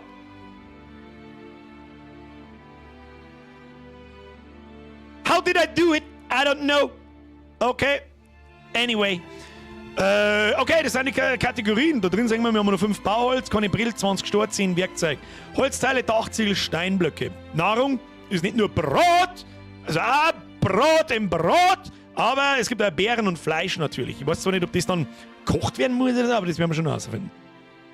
Aber da Vorräte auf Lager, geh ins Baumenü. Ah. Warte mal. Wechselt das dann je nach Typ? Oder sind das da oben einfach die Ressourcen, die ich zum Bauen brauche? Aus Fertigarmen. Ah. Du wirst mir nicht erzählen, dass sich da irgendjemand was gedacht hat dabei. Man stelle sich vor, irgendein Entwickler hat Bock auf sein Spiel und scheut sein Hirnkastel ein und verkauft nicht die Ultra Lead Pro Gangster Version für 180 € oder EFT-Beispiel 250 €, bevor das Spiel überhaupt ansatzweise fertig ist. Und das da ist auch interessant, sind das Wege, die sich gebildet haben, weil die Leute da umeinander gingen.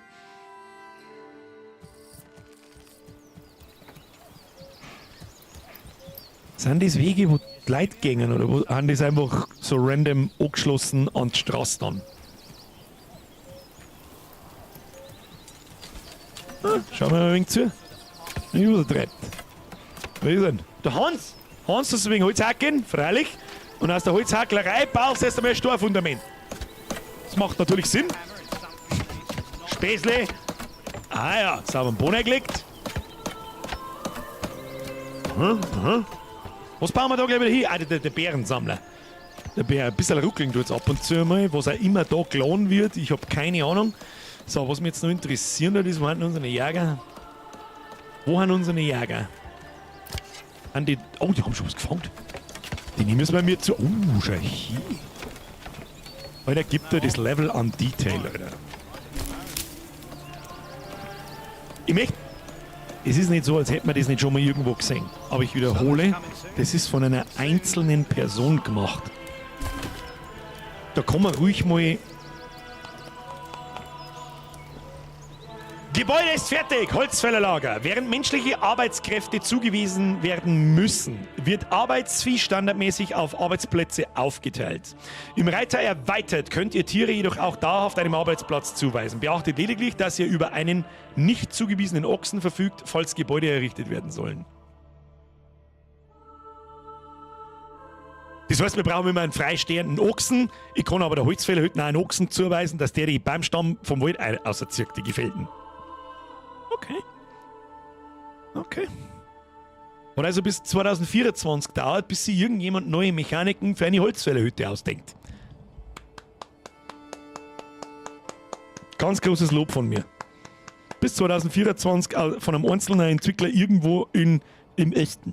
Drüben. Ja, Irgendwie Slowakei oder irgend sowas. Den hat es braucht, damit man sich für eine einfache Holzfällerhütte nach 30 Jahren endlich eine neue Mechanik ausdenkt, dass man der Ochsen zuweisen kann, die die Arbeit leichter machen. Gratulation. Arno, da kannst du noch was lernen. Freier Ochse und links. Wo ist ein freier Ochse? Ja, wir haben einen freier Ochsen, aber ich teile jetzt natürlich, wir brauchen Holz. Das ist essentiell wichtig, Holz. Was haben wir da? Ist sie allgemein Personen erweitert. An Straßennetz angeschlossen, jawohl. Dauerhafte Viehzuweisung. Viehhüter zuweisen. Kann man das jetzt einfach so machen? Ah, das wollte ich nicht.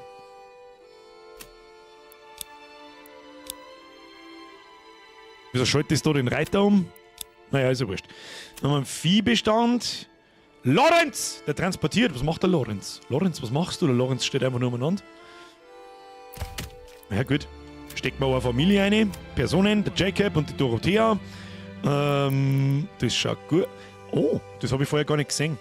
Dass da so Balken dort sind, dass man sieht, wo die Dudes da umeinander düdeln. Jacob fällt einen Baum. Drücken wir mal auf Play und schauen mal ein wenig zu. Ja, wir müssen mal, hey, wenn sich jemand schon die Mühe gibt, dass er sich so eine detaillierte Scheiße da einbaut, ich weiß, das schaut mir irgendwann nicht mehr an, aber am Anfang werden wir es uns sauber genehmigen. Wohnhäuser brauchen wir müssen mehrere bauen, habe ich schon gesehen. So, kann man das da einfach, das kann man ja auch nahtlos anschließen, wieso geht das, woher ist das nicht nur einfach da gegangen? Nochmal? Nein, das will ich nicht. Dann machen wir jetzt so. Das sieht gut aus. Du, das sieht gut aus! Und dann machen wir ein Wohngebäude. Gibst du mal ein Wohngebäude? Spiel gespeichert. Das ist in Ordnung. Also warte mal. Da ist schon mal ein Wohngebäude. Wo hat ein Wohngebäude? Wohngebäude, was haben wir da so? Oh, einen Brunnen brauchen wir, sonst das saufen unsere Leute. Ja, machen wir den halt dann. Direkt vor die Holzfällerhütten hin. Weil warum nicht? Oder machen wir da unsere...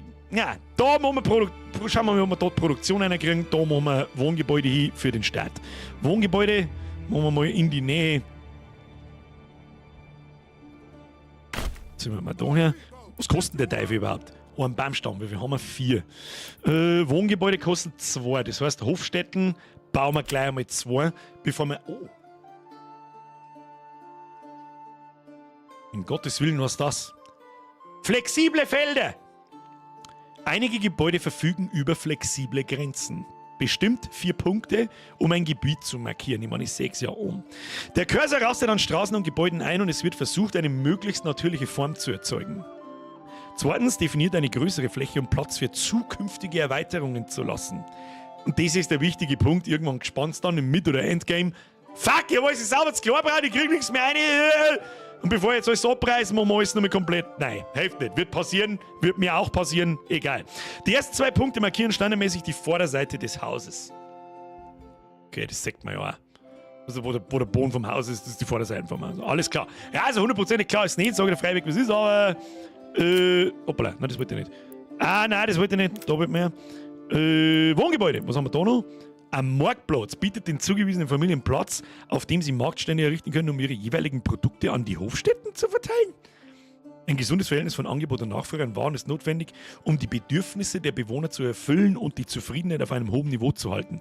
Das heißt, die gehen zum Marktplatz, den wir dann da hervon bei der Siedler-Dingsbums irgendwo bauen werden, und holen sich da ein Fleisch und Beeren, Essen, Brennholz, was auch immer. Okay. So, was haben wir jetzt da? Grundstückspunkte 0. Wir müssen es ja noch nicht bauen. Jetzt sehen wir einfach mal da an, oder ziehen wir da noch eine gerade Straße hinter? Ja, ich denke schon. Tust du mal Straßen zeigen? Die Vorräte da, die kehren ja eigentlich auch da nicht hin. Kann man die nicht irgendwie umlagern oder so? Vorräte, Niederbayern. Vorräte, vorübergehender Lagerplatz für Vorräte. Möglicherweise anfällig für Wetterschäden? Das heißt, das Klump kann nass werden und so. Boah, leck, Alter, was? Okay. Ja, dann machen wir erstmal da eine Straße hinter und die lassen wir dann abklicken, das wird dann schon passen. So, jetzt ist mal da so, da so. Dann machen wir es einfach gerade, ist ja wurscht. Oder ist das wurscht? Ach, keine Ahnung. Straße kostet ja mehr nix. Tut mal ein Wohngebäude her, zimmern jetzt da. Das zimmern wir dann hin. Jetzt machen wir es so. Okay. Das rast schon ein. 1, 2, 3. Machen wir mal 1. Was passiert dann so? Kann ich da jetzt einfach Grundstück...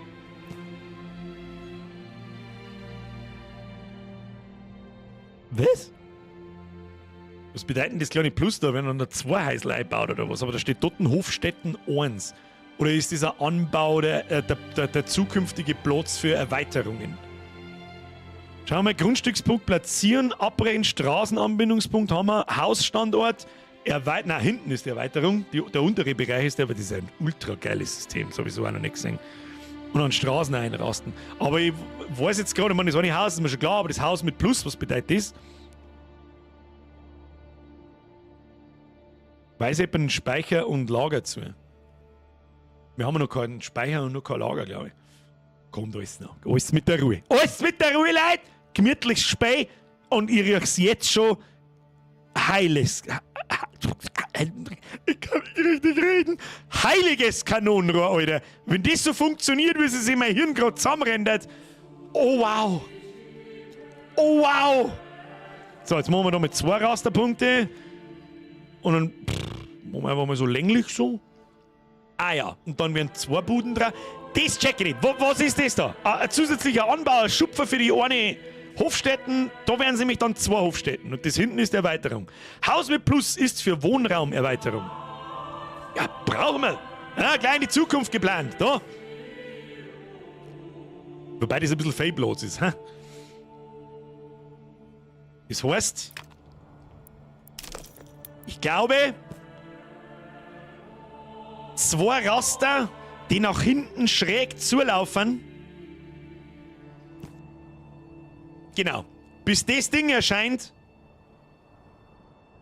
so, ist für mich, wobei muss wahrscheinlich gar nicht so weit hinten, die platzeffizienteste Platzierung, wenn ich das so richtig sehe, für die Zukunft. Je nachdem, wie die Zukunft funktioniert, ich weiß es auch nicht. So vielleicht? Na, das ist Zwing. Passt die Erweiterung nicht mehr rein? Das ist auch geil gemacht. Rechtsklick. Und es ist nicht alles weg, sondern nur der letzte Punkt. Oh Gott, da ist nachgedacht worden! Ich liebe es! Ein bisschen weiter hinten. So halt. In etwa. Und das Gebäude daneben, gut, jetzt rechts daneben können wir noch keins bauen, dann müssen wir jetzt das Lager weg da. Jetzt platzieren wir es einmal so. Frag mich nicht, ob das Sinn macht oder nicht, keine Ahnung, was bedeutet das? Auflösen oder rückgängig machen? Nein, da mag ich jetzt nicht draufdrücken, aber es ist die Add Plot Divisions. Ah, da kannst du es dann noch mehr unterteilen wahrscheinlich, das ist noch nicht übersetzt. Reduce Plot Divisions. Ja, das bauen wir jetzt dahin, fertig.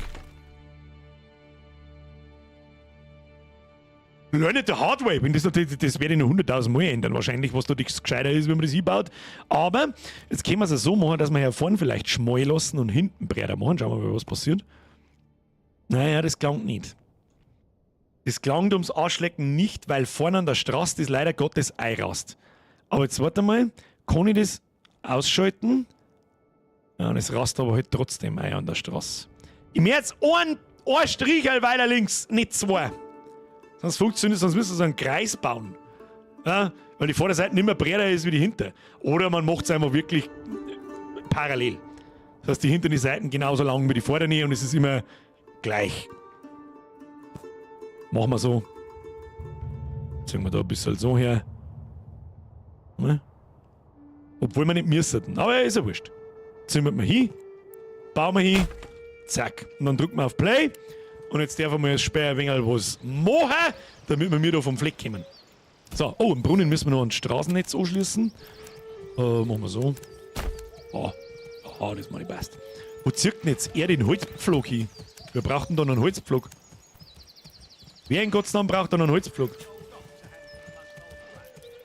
Erdnussbrust schreibst, bau deinen Garten beim Haus größer, damit die Gemüseerweiterung effektiver ist, da sie mehr Fläche für den Anbau haben. Alter, ich weiß noch nicht mehr, von was du überhaupt redest. Aber chillt die Kniescheibe mit Tipps. Eure Tipps sind natürlich gern gesehen, aber lasst es mir erst mal selber hineingurken. Learn it the hard way. Ihr habt es auch the hard way learned. I learned it the hard way too. Und für die Leute, die es noch gar nicht gespielt haben oder noch gar nicht kennen, glaube ich, ist das so auch nachvollziehbarer, wenn man Scheiße bauen sagt und dann darauf reagiert, anstatt dass man es vom Start weg richtig macht und eigentlich gar nicht weiß, warum.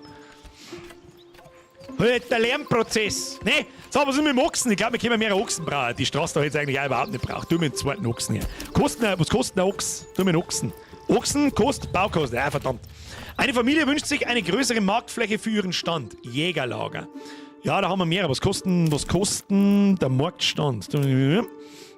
Brunnen haben wir. Der Marktplatz hat keine Baukosten. Ach, und der kriegt da einfach Grundstückspunkte. Ja, Bruder, easy. Den bauen wir ja nicht direkt vor die Haustür. Hä? Bauen wir ja nicht direkt vor die Haustür oder wir da so rum, wenn das Lager mal weg ist und das. Dann müssen wir eigentlich ein Lager bauen. Da gehört ein Lager herzimmern. Damit die Vorräte da eintragen und damit da nicht der Scheißdreck umeinander liegt. Schön gebaut wird dann später. So, jetzt was wir gemacht. Was machen wir so? Schauen wir, wie detailliert, dass man den Marktplatz bauen kann. Dann zimmert man jetzt einfach. Wo zimmert man den hin? Ja, so wahrscheinlich eher nicht. Da gehen wir jetzt da mal. Man kann den nicht frei in die Pampa einbauen, sage ich das richtig? Kann man jetzt da nicht einfach so machen? Das ist jetzt kein schöner Marktplatz, sage ich, aber es ist aber hauptsächlich, es ist einmal einer da. Oh, da drin stehen die dann auch einer Zeig. Oh. Alter, was muss das für ein Gepfriemel gewesen sein, bis das mit der freien Fläche funktioniert hat, Alter. Weil auch noch ist es einfach, das ist ein vorgefertigtes Raster und fertig, aber da kann ja jeder Bauwahl weg. Ein gut versorgter Marktplatz ist das Lebenselixier eurer Stadt. Die kann man ja dann später hoffentlich erweitern. Zugewiesene Familien errichten automatisch Stände, solange genügend Platz vorhanden ist. Bewegt den Mauszeiger über bestimmte Kategorien, um die aktuellen Werte von Angebot und Nachfrage zu überprüfen. Die Marktbedürfnisse jener Hofstätten, die am Marktplatz am nächsten sind, werden zuerst gedeckt. Aber das macht nur Sinn. Okay. Wie reißt man den Teufel jetzt ab? Marktplatz. Wahrscheinlich erweitert. Na da. Abreißen. Ist ja wurscht dabei. Den reißt man einfach da ab und dann ist gut. Das ist, später, der bleibt dann natürlich so nicht. Aber ich mag das Holz noch nicht verschenken. Oder was passiert denn, wenn man da einfach drauf baut? Hacken die das Holz dann weg und es ist verloren oder wie läuft der Hase? Marktangebot und Nachfrage. Brennstoff 0, Nahrungsvielfalt 0, Bekleidung 0. Freie Marktstandplätze 6. Wie weise ich da jetzt jemandem zu? Ich kann da keinen zuweisen. Schön mal live dabei. Herr Franz, Zeit ist one. Ralphie, übrigens, mir jetzt wieder ein Resub. Kuss auf den. So, lass uns einmal düdeln. Lass uns einmal, kann man aber auch mal. Schön. No, zirkt ein Hirschschreiner. Ah, physikalisch zirkt er nicht richtig. Gibt Abzüge in der B-Note oder in der C-Note. Das Gebäude ist fertig. Der Brunnen. Sehr schön, kann man draufklicken und nachschauen. Brunnen ist auf Lager. Das ist gut. Ja, was sollst du aber sonst so ein Tooltyp einschreiben? Man weiß es nicht. Haben wir da so, und da kommen dann die Gebäude und das mit Marktangebot und Nachfrage, diese Ansicht. Aber wir können jetzt da. Das Erdnussbrot schreibt, machen es von selber. Ich habe jetzt eigentlich auch drauf tippt, dass nicht zugewiesene Familien bietet den zugewiesenen Familien Platz. Vielleicht nur Übersetzungsfehler. Also sinngemäßer Übersetzungsfehler. Es ist ja richtig übersetzt wahrscheinlich, aber da kommen schon ein paar. Wer kommt da? Wer geht da? Lebensmittelstand im Bau. Macht er selbstständig, okay. Lebensmittelstand, Baupriorität, allgemein, auf Lager, Lebensmittellager. Okay, schauen wir mal, was die so haben. Man sieht das Fleisch da übrigens auch drin liegen. Das darf mich jetzt noch interessieren. Tatsächlich. Da liegen 2 Fleischbatzen und man hat auch wirklich 2 Fleischbatzen auf Lager. Das darf mich noch interessieren, ob man die Haut irgendwo sieht. Oder was ist das da? Ja, der Schlacht das Ding. Kriegt da an das Model. Allgemeines Lager 2 von 12, Lebensmittellager 2 von 36. Tierkadaver, vorübergehende Ressource. Und heute. Heute sagt man leider nicht. Was ist nicht? Oh, doch! Da. Bürger, halt dein Schandmaul! Die hängen da über den Zaun. Wie stark. Sehr schön. Cool. Da fängt es zum Wuseln. Mag ich. Da, das was der Basti schreibt. Brutal mit wie viel Liebe zum Detail das Spiel gemacht ist. Es ist ja noch nicht einmal fertig. Das ist ja das. Wahrscheinlich noch nicht einmal ansatzweise. So, was heißt das da oben? Ungeschützte Waren, allgemeines Lager. Die hier gelagerten Waren sind anfällig für Wetterschäden und müssen in ein Lagerhaus gebracht werden. Schauen wir mal. Was haben wir da? Ungeschützte Waren, Lebensmittellager. Wo ist ein Lebensmittel? Ach, das ist direkt daneben. Gut, dann bauen wir ein Lagerhaus. Was darf man sonst? Das passen wir auch. Lager. Einen einfachen Speicher. Was kann denn der Speicher? Arbeiter sammeln, bevorraten und verteilen Waren mit Hilfe des Lebensmittellagers. Bei Bedarf bauen sie zudem automatisch Stände auf dem Marktplatz auf, um die gelagerten Waren an die Hofstätten zu verteilen. Was haben wir da? Ein Lagerhaus. Arbeiter sammeln, bevorraten und verteilen Waren mit Hilfe des allgemeinen Lagers. Ein Sichers brauchen wir da. Das scheint auch überdacht zu sein. Bei Bedarf bauen sie zudem automatisch Stände. Wo ist jetzt da der Unterschied?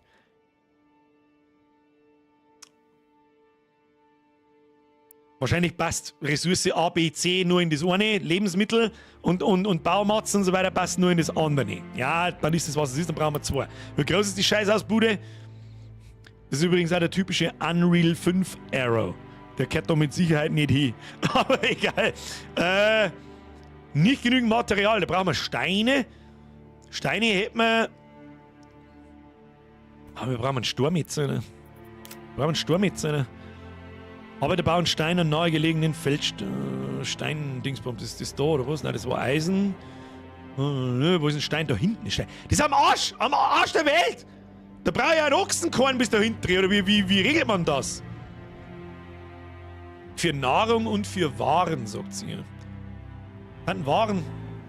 Brennstoff, Nahrung, Baumarz, Feldfrüchte, Handwerksmaterial. Oh, da gibt's da viel Scheißdreck.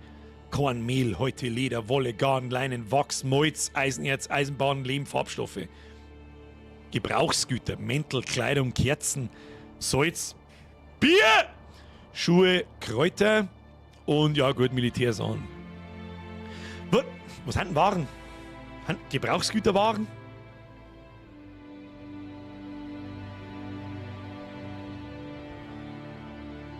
Bei diesem Detailgrad freust du dich auf jedes neue Gebäude und dann nur zuschauen. Ja, das ist Teil des Spiels in dem Fall. Im Stream sowieso.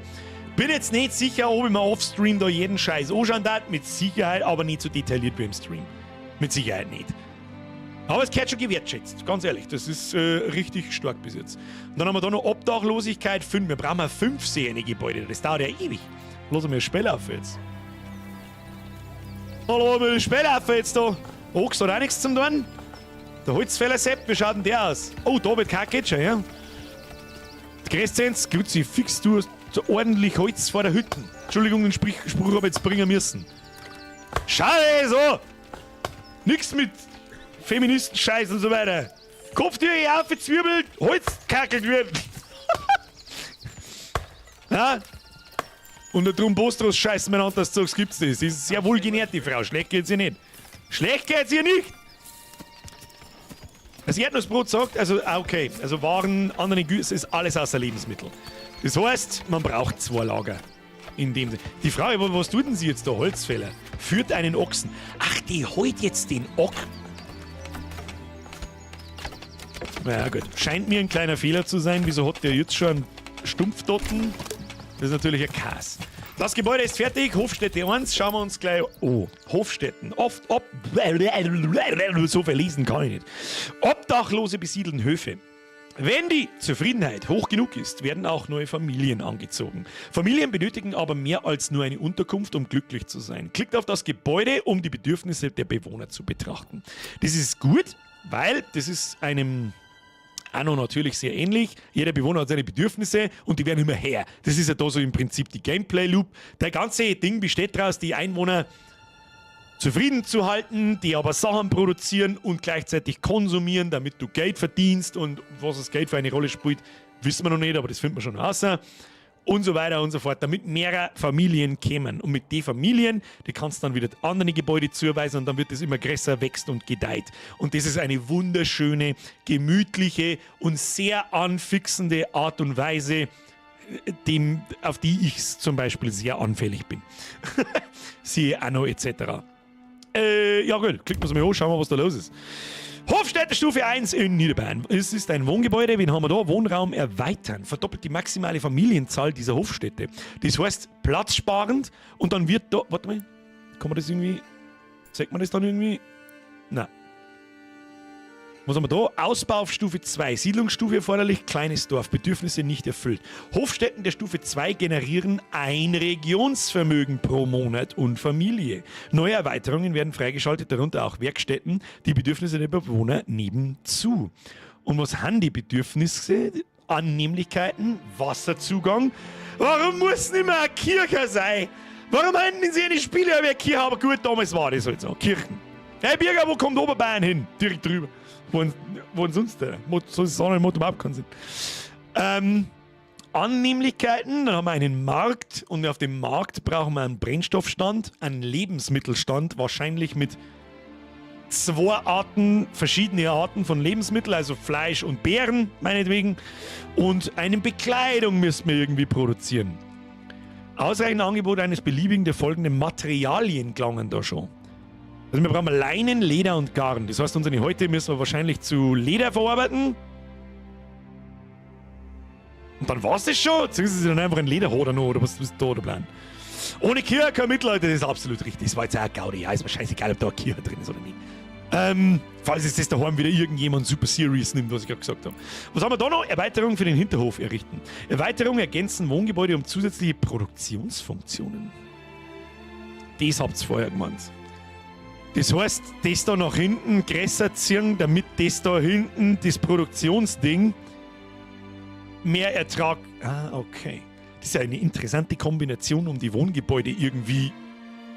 Also Wohngebäude sind gleichzeitig Produktionsgebäude? What? Irgendwer muss ja die Hexen verbrennen, das richtig stimmt auch wieder. Ah, stell dir vor, die kann 2 und 2 zusammenzählen. Ja, O-Zenten, die Alte. O-Zenten, das Weiberle, das geht überhaupt nicht.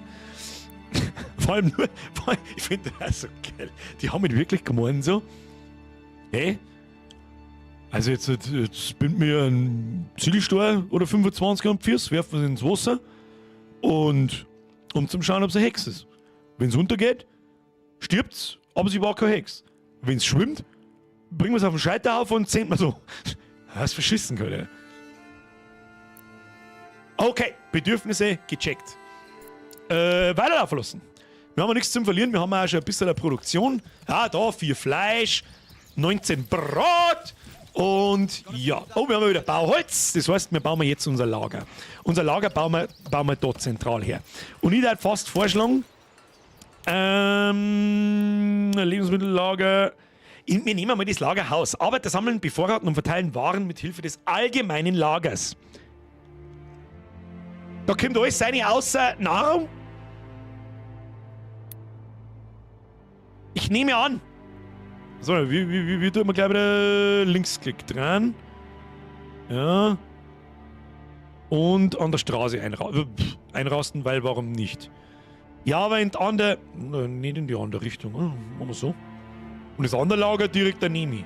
Und dann gehen wir unten, ja, ein bisschen laufen noch. Dann ist das Lager direkt neben dem Marktplatz und so. Weißt du schon, das ist so ein bisschen der Plan. Aber der Plan geht sowieso nicht auf, weil es da noch 28 Gebäude gibt, wo ich noch gar nicht weiß, wo ich damit. Jetzt zimmern wir das erst einmal da so hin. Und das Ding können wir uns gar nicht leisten, weil wir keine Baumstumpfen nicht haben. Da werden wir mal das Spiel weiterlaufen lassen und nicht die ganze Zeit da umeinander pümmeln. So, was mich jetzt noch interessieren würde, ist, was passiert jetzt da? Spiel wird gespeichert. Kann man übrigens einstellen, dass nicht alle 10 Minuten speichert, sondern alle Viertelstunde, 20 Minuten und so weiter. Jetzt würde mich interessieren, was da jetzt passiert mit dem Holzplan. Ja, der wird da abgelegt. Der bleibt da liegen, wo ein Hydra, okay. Und dann wieder weg. Was tust du denn jetzt? Ach, der hat jetzt den da hergebracht, abgelegt und jetzt geht er da in den Wald ein und zieht den anderen daher. Oder wo zieht er den hin? Unsere Lagerstätte ist übrigens weg. Das heißt, wir campen nochmal diesen hier mal. Bring that piece over here. Mal die Straße daher verbunden und von. Ah, da ist der Markt dazwischen, da können wir nichts. Was haben wir da? Da haben wir einen Marktplatz mitten im Wald. Was kannst du? Lebensmittelstand. Auf Lager 0. Es wurde nichts eingelagert. Wem kennt das? Versetzen. Man kann sogar die selber bauten Lagerdinger dann versetzen. Ah, ist eine schöne, ruhige Hintergrundmusik. Richtig angenehm. So, und der Ochsensepp. Ach, der fährt jetzt wahrscheinlich direkt zum Lagerhaus. Und die machen sie auch auf dem Weg zum Lagerhaus.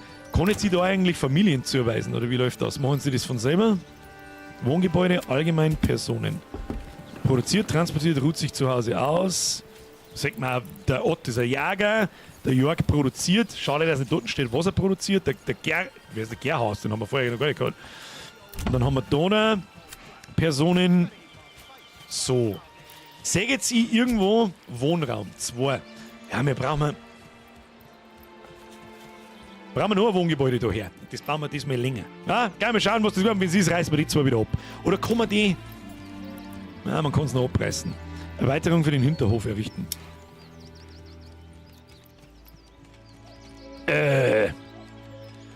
Gemüsegarten. Der kostet was. Was kostet der? Was ist denn das da für Kosten? Was ist denn das für Zeug da? Ist das das Regionsvermögen oder ist das... Ermöglicht den Anbau von Gemüse. Erfordert Arbeiter, die den Garten pflügen, das Gemüse ernten. Der Ertrag hängt von der Größe des Feldes ab. Ah, okay. Hühnerstall. Versorgt die Siedlung mit einem Passiveinkommen an Eiern. Ziegenstall. Versorgt die Siedlung mit einem Passiveinkommen an Häuten. Und dann haben wir einen Apfelgarten. Es dauert 3 Jahre, bis ein Baum vollständig ausgewachsen ist. Bis dahin ist der Ernteertrag von Äpfelgärten deutlich reduziert. Sogar auf das ist geschaut worden. Geleckt mich doch. Oh, da haben wir noch einen Übersetzungsfehler, der noch nicht fertig ist. Burridge Plot Level too low. Das heißt, wir haben einen Zwingholzplan. Entwicklungszweig fehlt Bäckereien. Ah, das muss ich dann... Ja, ich sehe schon, das ist ein gutes Spiel. Sehr geht schon. Sag dir frei, wie es ist. Sag dir frei. Kauf lieber einen Ochs, nicht die Garten. Ja, wenn man geschissen auf den Garten ist mir schon klar, aber einen Ochsen kann man wirklich brauchen, den zweiten, das ist richtig. Tust du mal, wo der man den hin? Ja, stellen einfach direkt neben den anderen Ochsen, das ist eh scheißegal. Wollen wir den versetzen? Ja. Sehr gut. Da kann man eigentlich einen beim Lager und einen bei den Holzfäller. Weil da brauchen wir jetzt dann einen Bredel und den ganzen anderen Scheiß. Was haben wir da? Lagerhaus. Da weisen wir gleich mal jemanden zu. Zack, erweitert. Oh! Okay. Okay. Da gibt es eine kleine Rüge. Da kriege ich schon wieder das Kotzen. Bei so einem Menü kriege ich schon wieder das Kotzen. Mach doch das dann hoch oder lass mich ziehen. Korinthenkackerei, weil ich sonst keine anderen Sachen zu bemängeln finde. An das Straßennetz angeschlossen, unbegrenzter Arbeitsbereich. Ja, das soll noch mal alles da drin, das wird unser Zentrallager. Und offensichtlich kann ich da festlegen, was ich drin lagern will. Alle Waren dieser Kategorie ablehnen. Oder halt annehmen, oder das kann ich wahrscheinlich auch einzeln machen. Das heißt, ich kann in dem Lager das lagern, in dem das und das und das und kann das dann so ein bisschen durchplanen. Okay, dann auch schon die ersten, auch schon da, die ersten Lagerarbeiter. Der legt sogar die einzelnen Stier Holz da auf. Und sogar noch physikalisch richtig.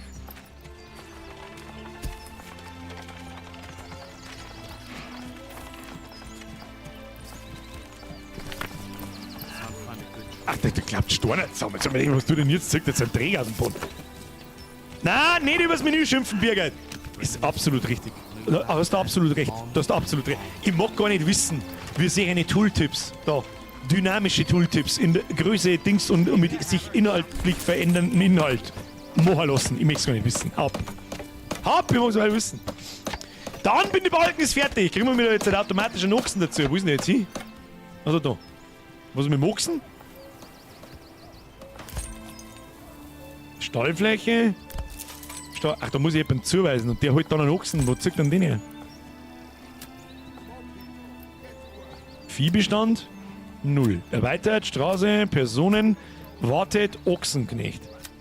Allgemein, Stallfläche 0 von 1. Wo ist jetzt der Ochs? Oder wo kommt der Ochs her? Ich meine, ich meinte, der wird mitgebaut oder so.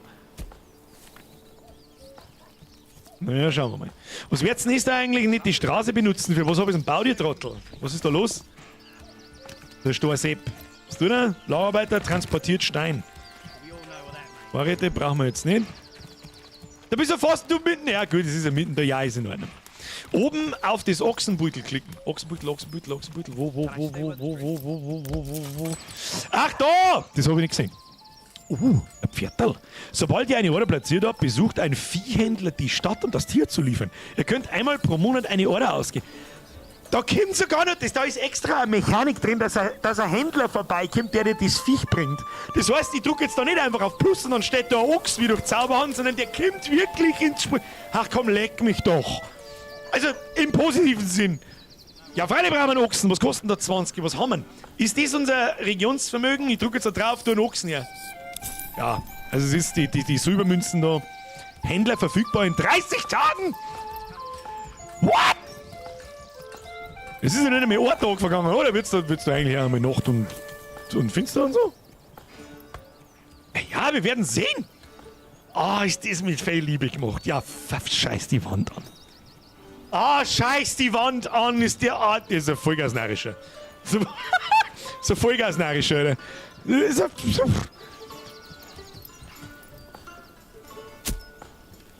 Was ich noch nicht ganz verstehe, ist, warum der Ochs die Balken da einzieht. Werden die da dabei einfach zwischengelagert oder was ist da der Plan? Ausbau zu einem großen Lagerhaus, das können wir noch nicht machen. Erweitern. Wo war jetzt das? Ah ja, da. Accepted Goods. Das schaut mir aber schon nach bearbeitetem Material an. Ja, also da werden keine Baumstampen eingelagert und so, sondern ja, alles Sand und Mehl halt. Dann mit deinem Lord in Ego durchs Lager laufen. Kann man auch mal wieder machen. Das ist halt schon krass, gell?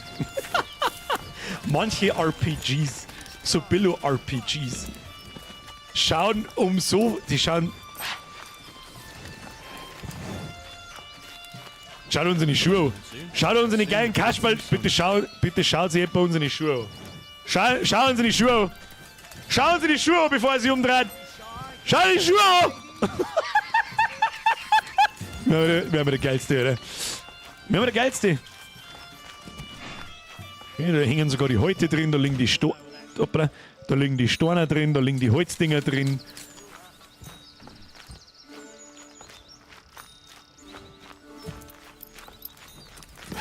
No hobble.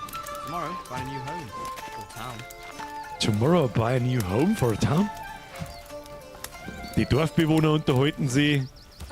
Summer's coming soon. And soon the beating sun. Das ist so den Ochsen melken. Die streichelt sogar den Ochsen. Klopften. Sehr mittelalterliches. Oh. Der zieht da über einen Kine tratschen. So nicht! Kann man einen Kerker bauen, ist hier die Frage. Escape brauchst du. Mich fasziniert, wie der Umhang ausschaut. Ah, ziemlich stark. Ja, ist mir auch aufgefallen. Habe ich in meinem Hirn auch zusammengerendert, dass ich was dazu sagen wollte, aber habe ich wieder nicht geschafft. Warte, Steffi, wieder schneller wie. Was haben wir da? Marktangebot und Nachfrage. Brennstoff 100%, Nahrungsvielfalt 50%. Jetzt bin ich nicht ganz 100% sicher, was bedeutet jetzt da Brennholz haben wir so wahr. Aber was bedeutet das? Das jetzt da, was ist da Angebot und was ist Nachfrage? Das ist die Erfüllung der Nachfrage ist bei 50%. Das heißt, wir haben jetzt Fleisch im Angebot, aber sonst noch nichts. Warum nicht? Weil wir da keine Bären nicht gesammelt haben, wir Vollidioten, oder? Wir haben doch eine Bärenbude gebaut, Sammlerhütten und niemand zugewiesen. Jetzt wird es dann sowieso eng mit dem Zuweisen. Weil wir dann keine Arbeitskraft mehr haben. Zugewiesen, beschränken sich auf die Arbeit, die ihnen zugewiesen wurde. Ja, wir brauchen einen Jäger. Den Ochsendeppen brauchen wir noch nicht zuweisen, bis der einmal kommt, dabei geht die Welt unter. Erweitert Viehbestand. Hans. Echt, haben wir jetzt auch noch einen Ochsen, der dann Hans heißt. Okay, folgt. Also der kommt dann demnächst, oder wie, oder was? Und da haben wir... Da sind 2 Familien im Anbildende halten drin. Ja, da ist gar keine Familie zugewiesen. Wo haben denn die Leute alle zugewiesen? 1, 2,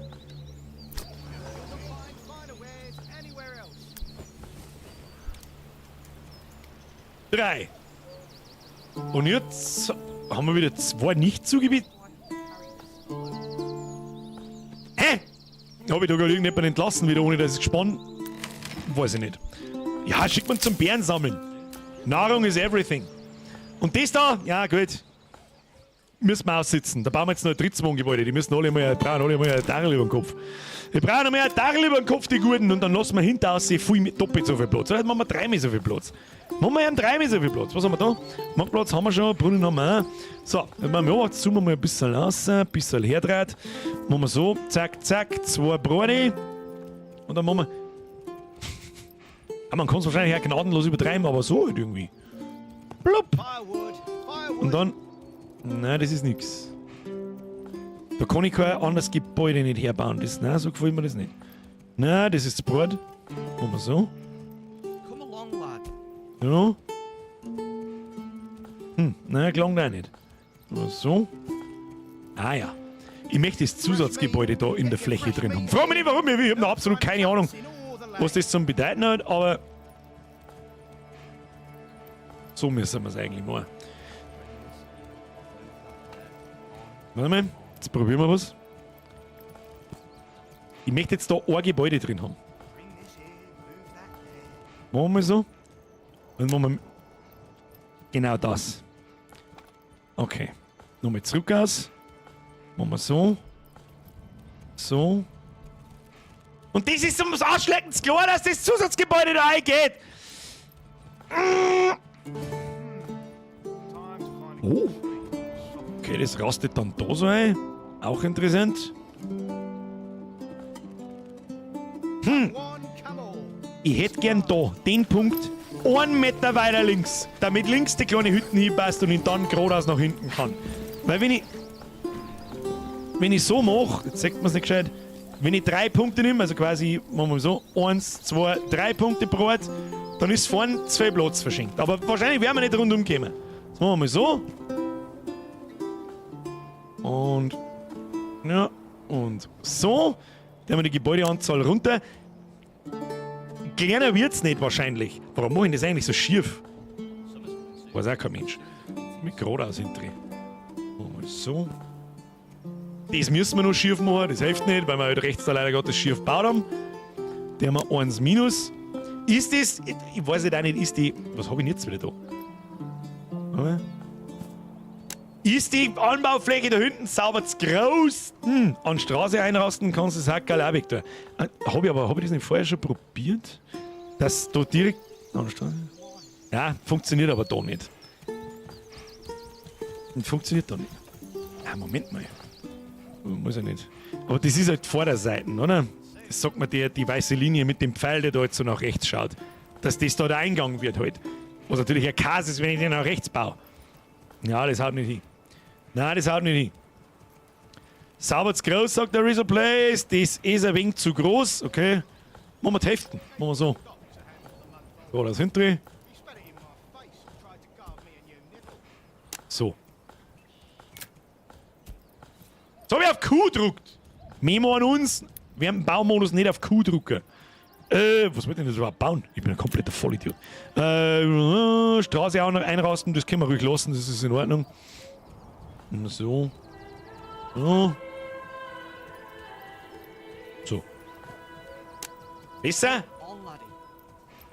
Schaut mir noch an einer vernünftigen Feldgröße an. Ich baue jetzt so. Boom. Dann können wir gleich noch eins bauen. Und das ist wahrscheinlich... das geht sogar so geil ums Eck. Schau dir das an. Das kennt automatisch, dass da was ist und geht ums Eck. Oh mein Gott im Himmel. So. Ja, Perfection. Perfection! Und Hitze.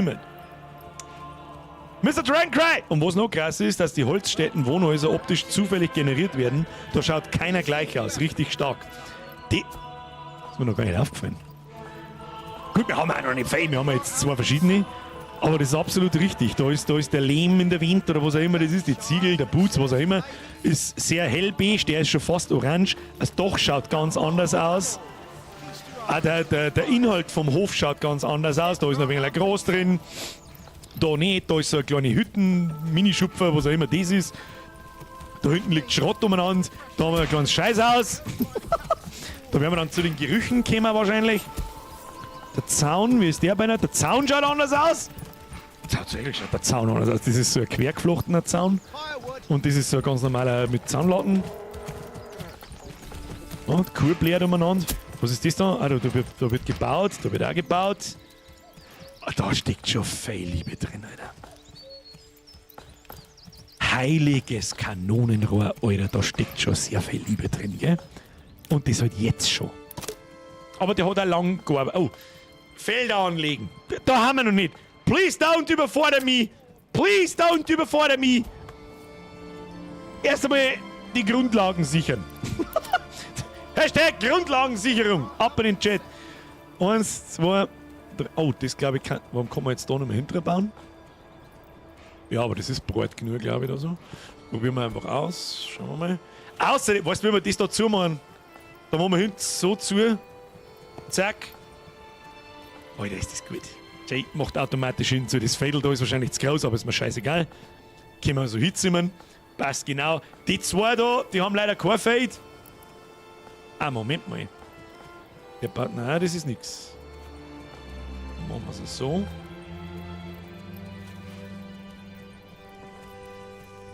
Eins weniger.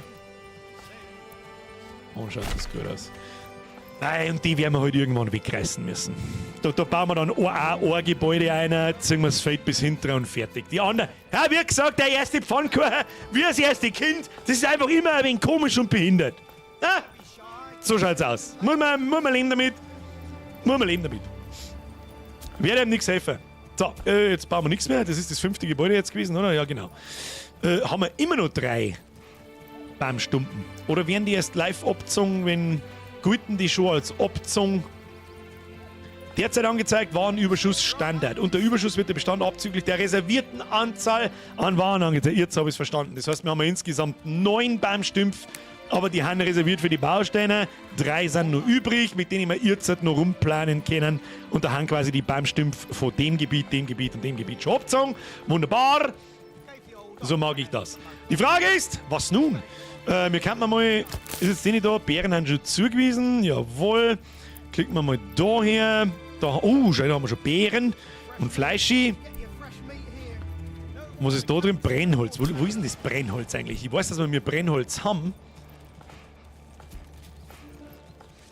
Haben wir mehr Brennholz? Ja, wir haben Brennholz. Und da ist auch schon eins gekauft worden. Oh, es ist mittlerweile April. Das heißt, wir müssen bei Was ist denn eigentlich mit der Nahrung im Winter? Finde ich da immer noch Bären? Finde ich da immer noch wilde Tiere? Wie schaut der Wildbestand aus? Wilde Tiere 15 von 20. Und sonst haben wir halt da keine Vorkommen und nix. Ja, ist ja wurscht. Regelt der Zukunftsbürger, weißt du. So, was wir machen können, wir könnten anfangen, Holzbredel zu produzieren. Holzbredel und Stein. Hätte ich gesagt gehabt. Was haben wir da? Stört das Gesamtbevölkerungswachstum und die Moral der in dieser Siedlung aufgestellten Miliz. Obdachlosigkeit -1, Obdachlosigkeit -1. Das ist natürlich nix. Baut mal die Bude fertig. Oh, kriegen wir jetzt ein schlechtes Wetter? Oder wird's Nacht? Es regnet! Oh noes. Macht das irgendwas? Dem zeigt das umeinander liegt? Also nicht in die Lager umeinander liegt? Nein! Das gute Brot! Das gute Brot wird leider Gottes jetzt nass und gibt es ein Brotsuppen. Oh, kalte. Hilft nicht. Müssen wir nur ein Nahrungsmittel. Ja, können wir schon bauen, schon, ja. Nahrungsmittelbude. Was ist denn das für eine komische Art und Weise, das da hin zum Zimmern? Stell mir direkt daneben. Stell sie ihm direkt daneben. Hier pflanzt! Ein Schuld! Los geht's! Vielleicht soll man von den Bären noch mehr eine Familie abziehen, damit die Dinger da schneller bauen. Werde jetzt tun. Weil die werden erst richtig zufrieden, glaube ich, wenn die alle nicht mehr obdachlos sind. Also das erste, jemand jetzt 2 Familien noch. Machen wir jetzt so. Geschissen auf die Bären. Lager, Schutzmaterial. Ja, aber da ist noch Brot. Da. Brot! Oder ist bei Vorräten wurscht, ob das nass wird? Weiß ich nicht. Wer ist das? Der Hans! Der Lagerarbeiter, der handelt. Das würde mich nur interessieren, ob die Dorfbewohner dann auch selbstständig da hingehen und ob man denen zuschauen kann beim Handeln und dann das Brot in der Hand haben und heimtragen. Das war halt der Next Level Shit, aber gut. Im Winter gibt es bloß Eier und Fleisch, weil da wächst ja nichts. Ja, selbst das Fleisch. Ja gut, es gibt ja natürlich Reh und Hirsch und die wilden Tiere gibt es natürlich auch im Winter. So ist das nicht. So ist das ja nicht. So. Was lernen die alle? Wo hatten die nicht zugewiesenen Familien? Kann ich da irgendwie... Oh, er tragt ein Stück Reh umeinander. Oh, ein Stück Fleisch. Ein Stück Fleisch. Wie weit haben wir da? Da schauen wir gut aus. Ich glaube, wir sind jetzt auch schon die anderen in Familie da und baut die Bude zusammen. Tatsächlich. Der Burning Crusade, auf das hätte ich jetzt nicht geschaut. Schande über mein Haupt. Come on, lad. Es gibt sogar Wasserlockern, wenn es regnet.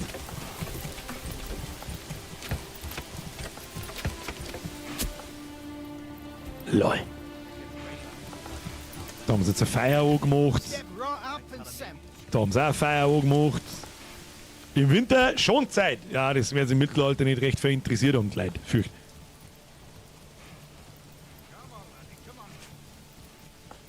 Wow, leck. Und ich hab gemeint, beim Supermarket Simulator ist Zeit schnell vergangen. Ungelogen, ich hätte jetzt fast einen Schlaganfall gekriegt, dass da 21 steht.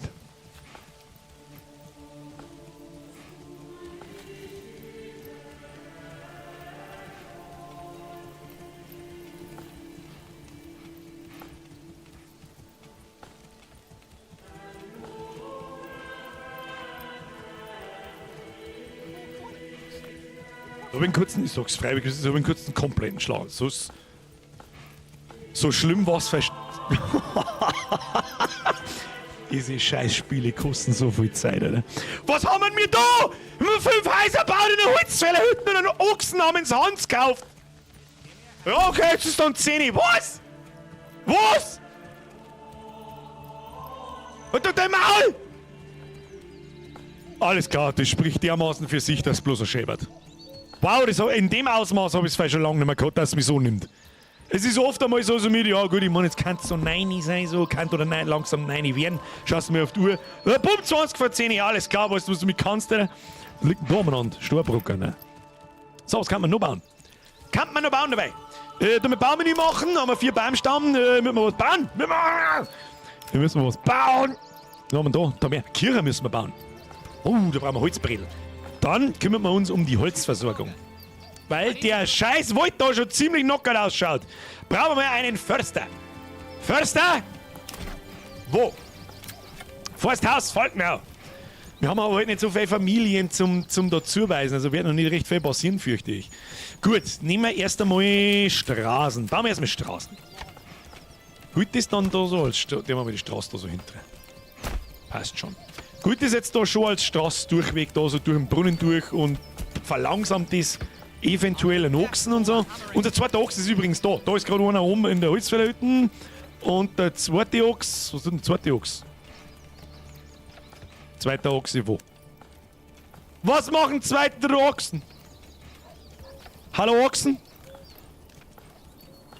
Mr. Ochsen, was machen Sachen? Okay, zur Wegverkürzung können wir mal das da noch machen. Wege kann man auch wieder davon düdeln, das ist ja wurscht. Aber dabei. Also nochmal. Da ist er. Ah ja, da ist er. Da ist er. Schauen die auch noch unterschiedlich aus, möchte ich sagen. Der eine ist irgendwie dunkler wie der andere. Nochmal. Schau, haben die ein Geschlecht? Schau.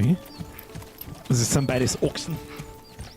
Jetzt hat man da eine weibliche Ochsen dafür benutzt. Ich weiß ja nicht. Achtung, Fangfrage. Nichts passiert. Ochse transportieren. Bürger! Mehr Hofstätten ist gleich mehr Familien, ist gleich mehr Leute, mehr Womanpower. Ja, aber da brauchen wir auch Womanpower. Hey, die einzigen, die da arbeiten, sind Weiber.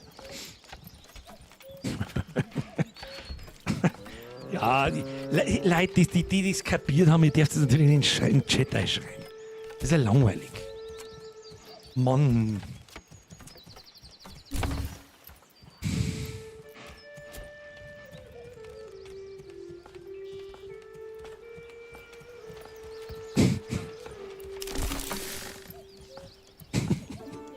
So, was brauchen wir? Einen Förster wollten wir bauen. Den zimmert man. Das sind aber kleine Hütten. Jetzt warte mal. Haben wir das nicht irgendwie. Also warte mal. Das sind ja lauter so kleine Kackhütten. Wir bauen das am Geschick dann in die Nähe. Ja, bauen wir die da hinten. Das ist die Brennholzhütten. Dann bauen wir das ganze Holzklump bauen wir da hinten. Das ist auf der bauen wir jetzt was Schönes. Bauen wir jetzt da schon auf. Jawohl. Und dann machen wir da. Ja, wobei du kannst nach unten zeigen. Ja, du sollst nach unten zeigen. Wieso kommen wir jetzt da nicht mehr nach? Wieso zeigt er mir den jetzt nicht nach unten? Ja, ist ja wurscht. Hingezimmert! Mehr Hofstätten hat irgendjemand geschrieben, warte mal. Marvel Maniac! Fun Fact: Das Spiel ist im 13. Jahrhundert angesiedelt in Franken. Da hab ich wieder was gelernt. Marvel Maniac, merci. Drancry, merci für den Fünfer. Illen Paint, merci für den Resub. Du kannst die Höfe selber mit Ressourcen erwirtschaften. Anfangs sind Bären und Wildgut. Du kannst die Höfe selber mit Ressourcen erwirtschaften. Wie meinen? Ich check jetzt gerade nicht, was du meinst. Brennholzseppen. Da haben wir einen Brennholzseppen. Wir brauchen einen Förster, den pflanzen wir jetzt einmal gleich hin. Und da müssen wir halt beim Zuweisen, das machen wir aber erst, wenn fertig gebaut ist. Vorher brauchen wir keinen Zuweisen, das macht auch keinen Sinn. Und da wird jetzt dann gleich die letzte Bude wird fertig. Oh, Bachlässigkeit ist schon -3. Es wird's dann eng. Und wenn es wirklich ist, dann bauen wir ein Haus, machen wir mal eine Erweiterung und noch eine Erweiterung, dann werden nämlich aus 5 Familienplätzen werden dann sofort 10. Für das haben wir es so groß gebaut. Da hat mich sowieso interessieren, wie das dann ausschaut. Wird da noch extra Gebäude eingesetzt und vor allem wie. Schauen wir mal. Die Gebäude sind wirklich dynamisch generiert, gell? Da schaut keins aus wie das andere. Andere Fenster, andere Balken, andere Aufteilung, anderes Dach hier vorne. Das ist leicht orange. Das hat so einen Holzverschlag da. Ist das Scheißhaus, das da dran ist? Warte mal. Da ist das Scheißhaus am Haus dran. Hat Holz hinten dran. Das ist richtig stark gemacht. Da hast du einfach das Feeling von dem Freibauen. Siedlungsstufe erhöht! Niederbayern, Stufe 2! Neuer Entwicklungspunkt, Niederbayern! Wenn eure Bevölkerung wachsen soll, braucht ihr ausreichend leere Hofstätten. Außerdem muss die Zufriedenheit mindestens 50% betragen. Ja, das kriegen wir mir hin. Und jetzt können wir irgendwo eine Skill nutzen kosten. Da, hier, Niederbayern. Eine Stufe auf. Die Frage ist, was tun wir? Handel, glaube ich, interessiert mich nicht. Was kommt das da? Köhlerei, Kohlenmeiler, eine Brennung, 2 einen Kohlen, wodurch Brennstoffvorräte doppelt so effizient aufgefüllt werden können. Ich glaube, dass wir uns um die Nahrung kümmern. Ich glaube, diese Bewirtschaftung, was haben wir da? Verbesserte Bienenzucht, Imker können neben Honig auch Wachs sammeln. Oder die Feder. Ich glaube, dass wir diese beiden Skilltrees da nehmen. Was haben wir da? Schwerer Pflugstelle hinzu, wie möglich den Einsatz von Ochsen am Bauernhaus. Schafzucht, auf der Weide grasende Schafe vermehren sich mit der Zeit langsam. Da ist sogar ein eigenes System wahrscheinlich drin, dass sie die Schafe selber züchten. Oder? Also nicht selber züchten, oder dass du halt Schaf züchten kannst. Die dann wirklich wie in Grimworld zum Beispiel, hast du ein männliches Schaf und ein weibliches Schaf und vielleicht sogar ein Babyschaf. Das war so geil. Das war so geil. Ja, ist das... Ich glaube, ich brauche nicht mehr sagen. Ich weiß nicht, ob man es vielleicht an meiner Begeisterung hört. Das Space bis jetzt, wir haben wir wirklich noch nicht fake gesehen, glaube ich. Aber das ist mit so viel Liebe zum Detail. Und Farthest Frontier war schon nicht schlecht, aber das kommt hier nicht dran. Zumindest so, wie ich es in Erinnerung habe. Forstwirtschaft verdoppelt die Kapazität aller Bärenbüsche. Bienenzucht, neues Gebäude, Bienenhaus, Arbeiter sammeln, Honig. Pro Region können standardmäßig bis zu 2 Bienenhäuser errichtet werden. Eine höhere Zahl führt nicht zu höheren Erträgen. Fallen stellen. Ermöglicht Jägern das geschickte Auslegen von Fallen im Wald. Erzeugt ein permanentes passives Fleischeinkommen. Das hört sich doch einmal für die Grundversorgung richtig gut an. So ein richtiger Standard-Skillpunkt, den nehmen wir. Schafdaten mir auch, den nehmen wir dann als zweiten Punkt. Machen wir so, ein Punkt da, ein Punkt da, ein Punkt da, ein Punkt da. Was haben wir da noch? Pelzproduktion. Jäger sammeln auch mit Hilfe von Fallen Häute und dann verbesserte Tierverwertung. Verdoppelt die Menge an Fleisch, die von Jägern bezogen wird. Ist auch geil. Ist ja schon wieder so, das ist alles gut. Fun Fact: Lambada ist heute ein Tanz. Früher war es ein Mensch, der junge Schafe gewaschen hat. Ginti, das nimm ich jetzt einfach so hier und glaubst da so. Schmidt-Max, merci für deinen Zwickel. Schöne Grüß aus der Nachbarstadt Landshut. Landshut? Landsat oder Landshut? Ich kenne das, Landshut kenne ich, Landshut kenne ich. Ist nicht ganz der Nachbar, aber fast. Mach die Impen. Was für Impen, Alter? Ich oute mich als Ahnungslosen, was sind Impen? Imke. Wolltest du Imke schreiben oder hast du Impen geschrieben? Herr Meier, der Arsch, der Nachschau-Squad ist am Start. Heute habt ihr kurz ruhig gespielt. Oh mein Gott. Ja, das müssen wir nochmal spielen, Leute. Also, das steht völlig außer Frage. Kennt ihr mal, ob es euch gefällt oder nicht. So scheißegal. Leider Gottes erst frühestens nächsten Mittwoch. Wochenende bin ich wieder nicht da. Es ist ja jetzt auch schön wieder. Da wird fortgefahren, da wird essen gegangen, da wird sich zudüdelt. Da streame ich nicht. Ich habe euch vorgewarnt. Ich bin für die Fallen. Impfwege sind Bienen. Impfwege sind Bienen. Hab ich nicht gewusst, oder? Lammbader. Oh mein Gott.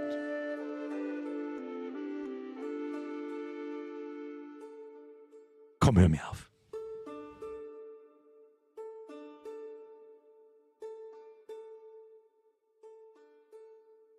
Komm, hör mir. Ja, okay. Weiter im Text. Fallen stellen mir geskillt. Halt sei einmal, was laber ich eigentlich? Hau ab mit deinem Lambader! Das ist ein Lambader! Ach, hau ab! Hau ab! Ich flippe aus mir nicht.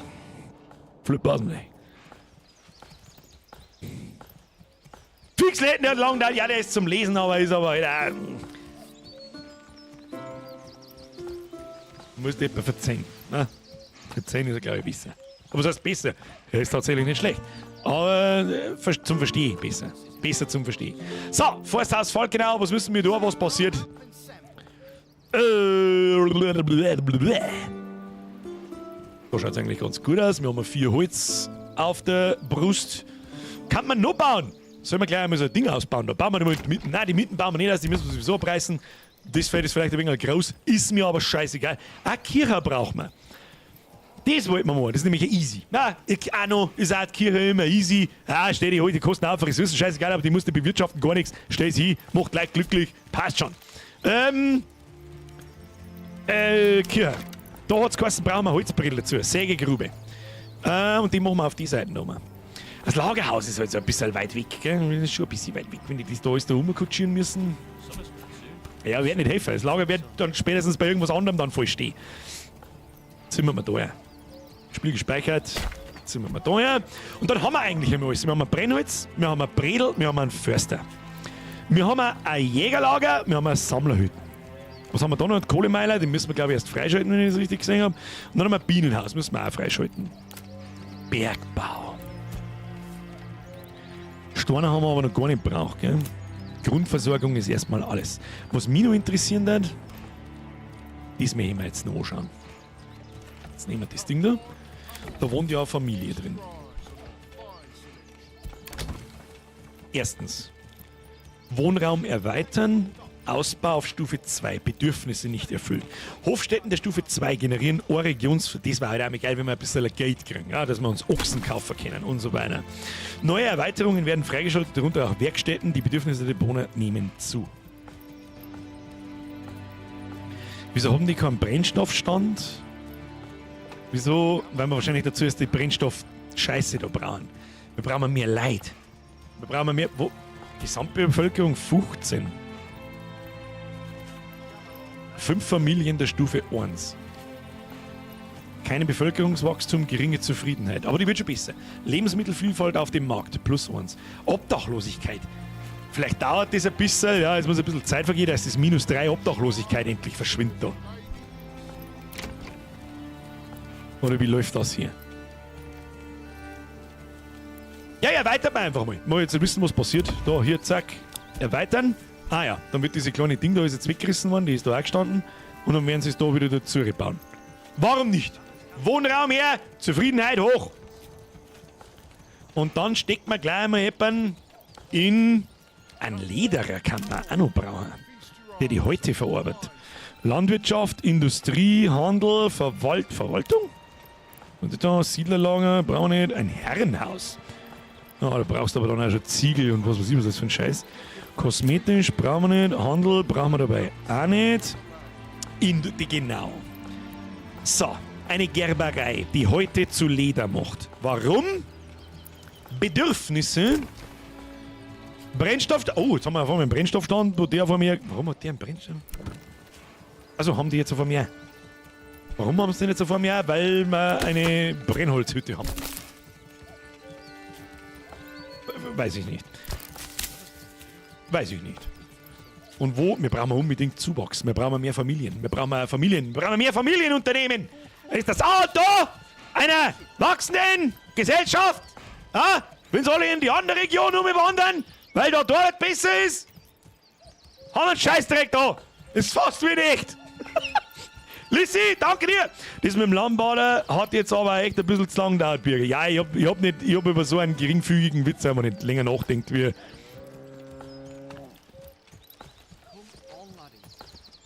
Ich hab auch nicht drüber nachgedacht. Den Mittelstand fördern! Absolut richtig sprechen. Magus! Sag Magus. Ich bin der Magus. Look at me. I am the Magus now. Wer raucht, ist raus! So. Wo haben wir erweitert? Da haben wir einen Wohnraum erweitert. Das ist noch nicht. Das ist im Bau. Kommt noch, da wird noch der Ochs, der wird noch ein Ding holen wahrscheinlich. Beim Stumpf, wo ist der zweite Ochs? Zweiter Ochs. Sie gehört umeinander. Und da ich jetzt gern. Ah, das kann ich jetzt gerade nicht, oder wie?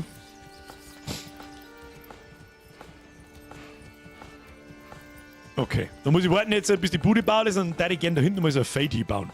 Was auch eins für immer, keine Ahnung, ich möchte mal sehen, wie das funktioniert. Holzen die dann da alles ab, oder wie läuft der Ochse? Okay, damit es kreislich nach Weihrauch stinkt, zum Glück sind Gerüche noch in Arbeit. Nein, Sägehütte haben wir, oder? Warte mal, Brennholzhütten, Sägegrube, ja, wir brauchen unbedingt mehr Familien, das hilft nicht. Das hilft nicht, jetzt steigen wir da auf, nur noch obdachlos zuvor, letzte 30 Tage keine. Das heißt, ich muss permanent für gute Sachen sorgen da, oder was? Und dann verfallen die wieder. Wir haben doch da alles im Angebot. Hier. Musst du zufrieden sein, es gibt's ja nicht. Bekleidung. Gerberei brauchen wir. Die stellen wir zu Hütten hinten. Gerberei brauchen wir 4 Baumstumpfen. Haben wir wieder nicht. Oh, was ist da? Anzahl der Monate bis zur Erschöpfung der Vorräte. Nahrung 6 Monate, Brennstoff 2. Ja, weil der Brennstoff ausgeht. Ja, gut, ist schon klar. Ist schon klar. Ich fürchte, dass wir da jetzt auch mal in der Brennholzhütte noch eine Familie absetzen. Und jetzt schauen wir mal, wo ist die Kirche? Wohngebäude, da. 5 Stumpfen und 20 Bredel. Ah, das dauert wahrscheinlich auch zu lang. Bietet heiligen Boden zur Bestattung toter Dorfbewohner. Arbeiter werden zu Totengräbern. Das ist in Farthest Frontier ganz geil gemacht, finde ich. Da kannst du wirklich jeden einzelnen Bewohner anschauen. Der hat seine eigenen Stats. Der wird besser in dem, was er tut, wenn er es länger und immer tut. Und es gilt quasi so. Und ich glaube sogar, die haben Kinder, Erwachsene, alt und sterben dann. Also haben einen Lebenszyklus und so. Das ist noch was da, glaube ich, das kann man nicht vorstellen, dass es da nicht kommt. Das ist ein Irrsinn. Also es war nur geil. Und da hat, jetzt verstehe ich, Maurice sein Thumbnail Next-Gen-Aufbau. Das, wenn sie so weiterentwickelt, wie ich vermute, ich habe noch keine Roadmap angeschaut, kein gar nichts, was noch kommt, was überhaupt noch in Arbeit ist, etc. Leck mich am Sack, dann hat da jemand eine richtig gute Idee gehabt, das ein AAA-Entwickler à la EA etc. Ubisoft niemals auf 3 kriegen wird. Niemals. Niemals. Anno ist schon auch geil, ne? So ist nicht. Hat er jetzt mit Anno irgendwie nichts zum tun, so. Also, dass man Holz abbaut. Ja, das tut man in jedem Aufbauspiel. Fast. Jura!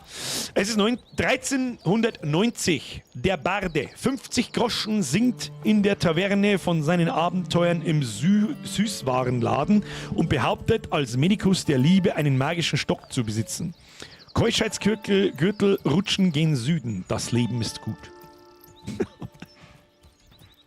Was? Herr Köth! Es ist halt schon wieder fragwürdig aus dem Ruder gelaufen, jetzt kommst du daher. Danke dir, Herr Raiden übrigens auch, das war ein schöner Beitrag, Dankeschön. Dani, ein Grüß dich, lang nicht mehr eingeschaltet, letzte Woche 30 geworden, Reste an Bier müssten noch vernichtet werden, Prost Birger. Alles Gute nachträglich zum Runden, Hashtag, ich bin einer wie du, lass dir der Höhe schmecken. Damit der Rest einmal wieder aufwacht.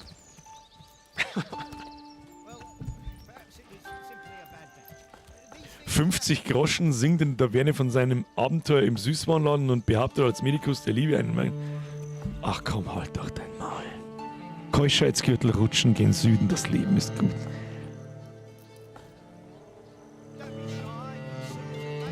Alter, wo hast denn das her?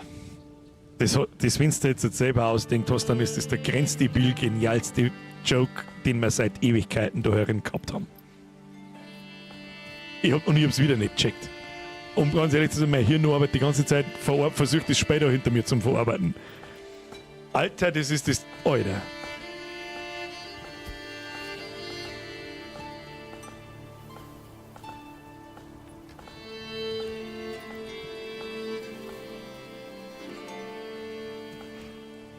Ich sag's auch freiwillig wieder, wie es ist. Ich habe einen Spreng gebraucht, dass ich es verstehe.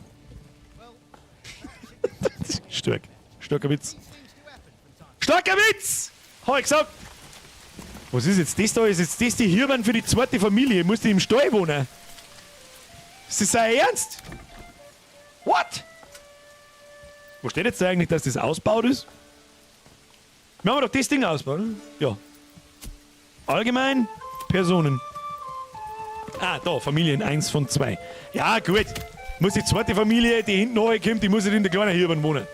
Professor Dr. Sprengi, Experte der Blödsinnologie. Ja, der hat es wieder verstanden.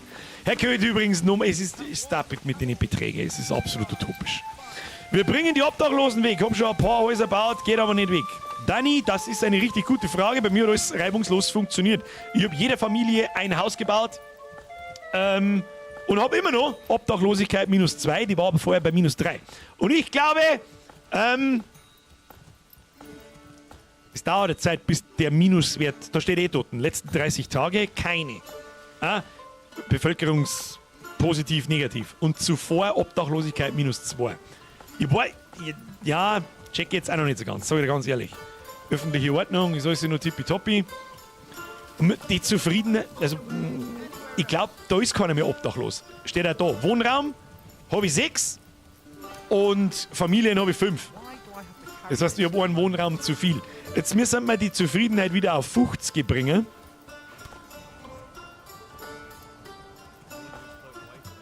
Damit neue Familien kommen. Wir brauchen mehr Familien, um die Häuser zu bestücken, damit die arbeiten können. Förster, Bredelmacherei und so weiter. Und ich glaube, es ist ein Schwachsinn, jetzt ein Brennholz zu machen. Da steht Zufriedenheit ist +1. Lebensmittelvielfalt auf dem Markt. Ist doch schon die ganze Zeit auf 2. Oder nicht? Da mit dem Markt her. Nahrungsvielfalt. Ah, da. Ja, weiß ich, die anderen Häuser, die haben gelb. Wir brauchen halt Bekleidung noch zusätzlich. Dann geht wahrscheinlich die Zufriedenheit ein ganz Stückel schneller nach oben. Schauen wir nochmal, was braucht man für die Gerberei? Was ich ja immer noch nicht ganz verstehe, ist, warum zur Hölle einfach ein Lederfetzen als Kleidung gilt. Warum wird der nicht nochmal weiter verarbeitet? Eben, was weiß ich nie zu Lederkleidung oder wie auch immer. Das ist noch ein bisschen seltsam. Vielleicht feit es auch noch, ich weiß es nicht. Arbeiterfarben heute zu Leder. Baukosten 4 Stunden. Das wollten wir vorher schon bauen. Passt. Das zimmert man. Wo zimmert man das hin? Ich habe keine Ahnung. Bauen wir da einmal so eine Straße durch oder wie gehen wir vor? Pass auf.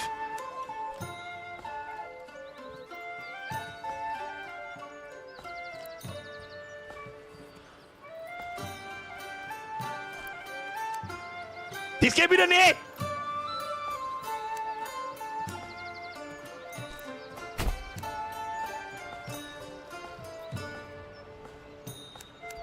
Okay. Straßen kosten nichts, was auch noch ein bisschen komisch ist, muss ich sagen. Es soll jetzt zumindest jemand bauen, finde ich. Das war dumm gebaut da. Es war immer dumm gebaut! Da kann man eine Straße anreißen. Den Kack da. Dass ich da gegenüber vielleicht hinstellen kann. Kann man Straßen überhaupt abreißen? Hm. Straßenpunkt, Abbrechen, Control, Krümmung anpassen. Ach so. Hm.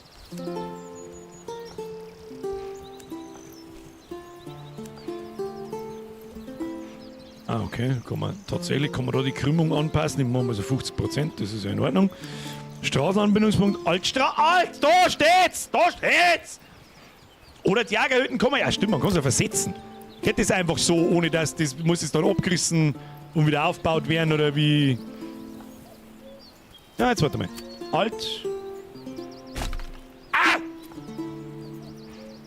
Ja, was für Straßen remove ich denn da jetzt genau? Machen wir einfach mal. Ah ja, das ganze Stückel. Das heißt, das Ding versetzen. Ich möchte es ja da. Kann ich das jetzt nicht 5 Meter da herfahren? Muss ich das jetzt. Ja, dann machen wir jetzt so. Stell das Ding da her, das ist ja scheißegal.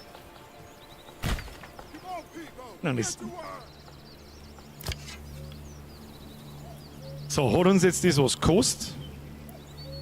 Außer die Zeit, dass jetzt nicht mehr da ist und dass die wieder gebaut werden muss und den Scheiß, oder. Was ist denn das? Vorräte? Da liegen 3 Fleisch. Ah ja. Na, kleine Unsauberkeit entdeckt. Da liegen jetzt 3 Fleisch. Aber die sehe ich nicht. Ja, it is what it is. Lederei. Und die kann ich da natürlich jetzt nicht hinbauen. Ja, das ist ein bisschen blöd. Das ist ein bisschen blöd. 5 Sekunden Regel. Ich glaube, es war einer dummes Wurscht. Ich lehne mich aus dem Fenster und sage, es war einer dummes Wurscht. Was genau passiert jetzt da? Jetzt kommen dort Leute wieder mit dem die Tennisschläger nicht. Das ist eine Schaufel. Heute müssen die Frauen kommen und müssen die Bude bauen. Ah, und nur anschaufeln. Das ist gute Erdfleisch. Ja, das ist gut. Steff schreibt, kommt im Mitgehen. Jetzt weiß ich nicht mehr, wovon ich vor 5 Minuten geredet habe, damit ich weiß, was du meinen kannst.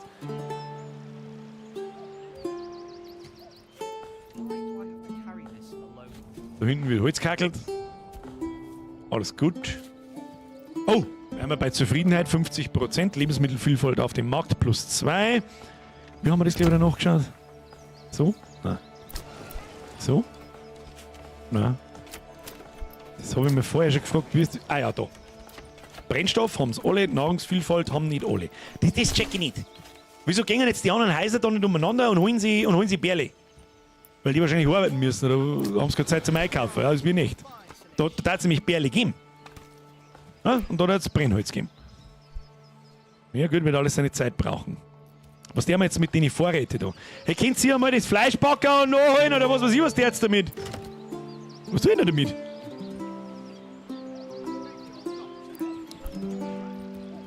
Jägerhütten steht wieder.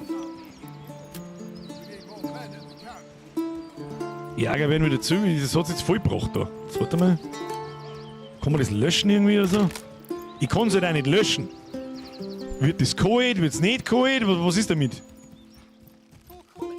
Und mittlerweile haben wir einen Nahrungsspeicher. Ah, da müssen wir Arbeiter einsetzen, damit die Brotkehr wieder eintragen wahrscheinlich. Wir brauchen mehr Familien! Wo sind denn die? Familien, geringes Bevölkerungswachstum, neutrale Zufriedenheit. Ja, das ist ja in Ordnung. Wir kommen die Let's Fets machen. Was tut sie? Du wirst auch locker brauchen, dass die das Fleisch einsortieren können. Das stimmt. Dass wir jetzt da deren bloß bis zusammengerammt haben. Da steckt man jetzt die Familie ein. Ich glaube, zum Bauen ist momentan sowieso nichts mehr. Und die Familie steckt man außer. Die soll nämlich dann das da herunten bauen. Brennholz ist ja nicht so wichtig. Das machen wir dann in Richtung, wenn es da unten rechts August, September ist. Die werden schon nicht gleich erfrieren. Die werden schon nicht gleich erfrieren. Häuser erweitern. Ich habe schon ein Haus erweitert. 11 Bauholz, man kann natürlich alle erweitern. Aber jetzt bauen wir erstmal da unten die Lederei, damit wir aus den ersten Häute Leder machen, damit die Zufriedenheit her wird, damit wir schneller mehr Familien kriegen. Ja? Arbeitskraft, Fachkräftemangel, schlecht. Es wird echt.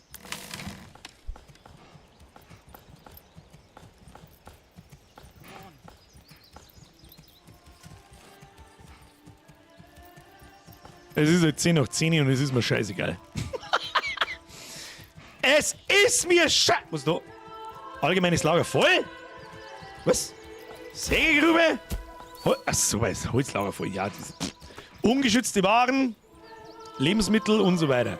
Ja, das kriegen wir schon. Was ist jetzt da los? Ah ja, schon hier, das ist das Brot schon zusammenbaggelt. Brot! Entschuldigung. Bring das Brot! Ja, was druckt nebeneinander? Friedlein. Friedlein. Was tut der? Transportiert Brot. So ist brav, du sollst aber das Fleisch da weg. Das da jetzt Priorität war jetzt geil. Wenn ich sage, hey, oder noch geiler war natürlich, wenn ich dem einzelnen Arbeiter jetzt sagen kann, was er da soll. Mit, wie einem RTS fast. Nicht ganz so kompliziert, aber einfach, dass ich, klick an, klick ein Vorratsdash an und dann geht er da hin. Lasst sein Brot liegen, geht da hin und holt das. War natürlich noch geil. Beeren sammeln und Bienen züchten ist wichtig, Birger. Herr Lord Sitt. Ja, weiß ich. Aber wir haben keine Arbeitskraft, die das momentan erledigen kann. Ich brauche mehr Familien. Vielleicht kann man auch einen Holzseppen mal kurz ausschalten. Wir haben 13 Bauholz, die brauchen wir jetzt auch gerade nicht. Es darf halt nicht recht schlimm sein, nehme ich an, weil die Bewohner, die du dazu weißt, ja keine Skills haben.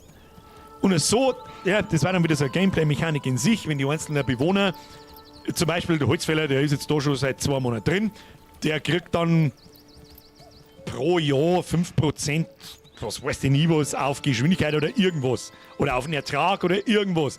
Und wenn du ihn außer tust, verliert er diesen Skill über Zeit. Ja, dann hat es eine Bedeutung, welche Familie du in welches Gebäude steckst. Und überlegst da halt dann 3-mal, tue ich den jetzt woanders schnell hin und so weiter.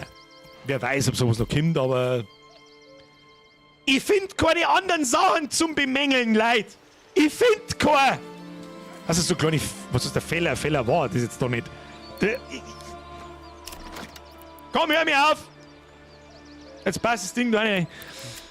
Müssen wir das da removen. Und das da, der wir auch nochmal schnell removen. Ja, jetzt musst du mit deinem Korn da ein wenig halt durchziehen, das hilft jetzt eh nicht. So, Leder wollten wir haben. Das wollten wir haben. Da die Kurven ist doch scheiße da.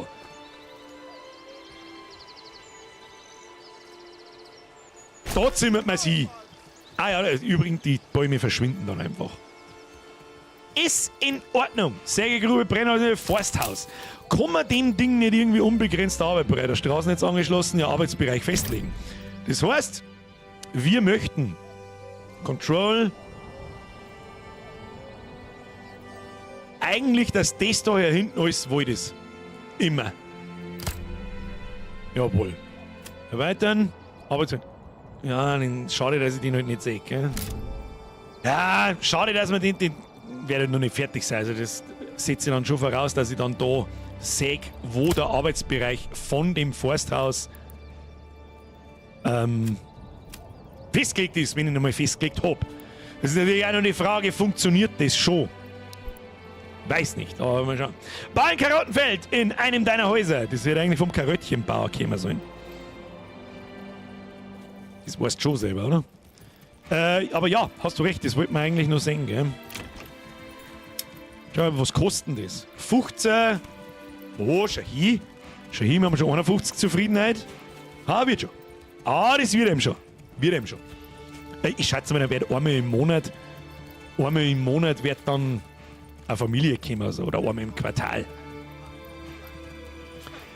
Gemüsegarten. Ermöglicht den Anbau von Gemüse vor der Arbeit in den Garten pflügen. Ja, dann rein damit. Was ist das da? Oder ein Gickel. Da hätten wir Eier und hätten wir heute. Ja, heute brauchen wir nicht, heute haben wir schon. Ja, machen wir einen Gemüsegarten. Zack. Okay. Zack. Verzeihung. Zack, geil gemacht. Dann geht die Straße da komplett hinter. Die Felder haben automatisch. Sag mal.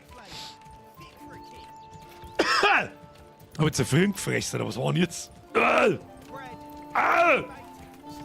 Nikos, mehr als wieder €1. Bau ein Lebensmittellager, das die als Fleisch einsortieren können, dann ist es weg. Ich glaube, du hängst mit dem Video bis dahin noch, ich habe schon gemacht. Ich habe schon eins gebaut, der Fehler war, ich habe keine Familie zugewiesen, dass das auch jemand holt und da einlagert. So, wir haben einen Lageristen, wir haben einen Lebensmittellageristen. Ja, wir brauchen jetzt Familien. Es hilft nicht.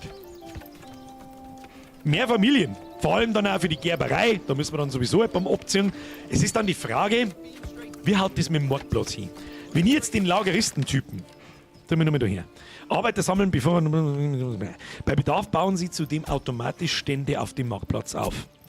Das heißt, ich muss in den Lager jemanden drin haben, damit da jemand einen Marktplatz baut. Damit die Leute mit dem Zeug versorgt werden. Haben sie das dann vorher gemacht? Vorher war ja auch schon Essensstand da, ohne Lebensmittelstand. Lebensmittellager. Förster zuweisen, ja, das ist alles momentan noch nicht wichtig. Ich überlege gerade, was die wichtigsten Sachen sind. Wahrscheinlich das da hinten.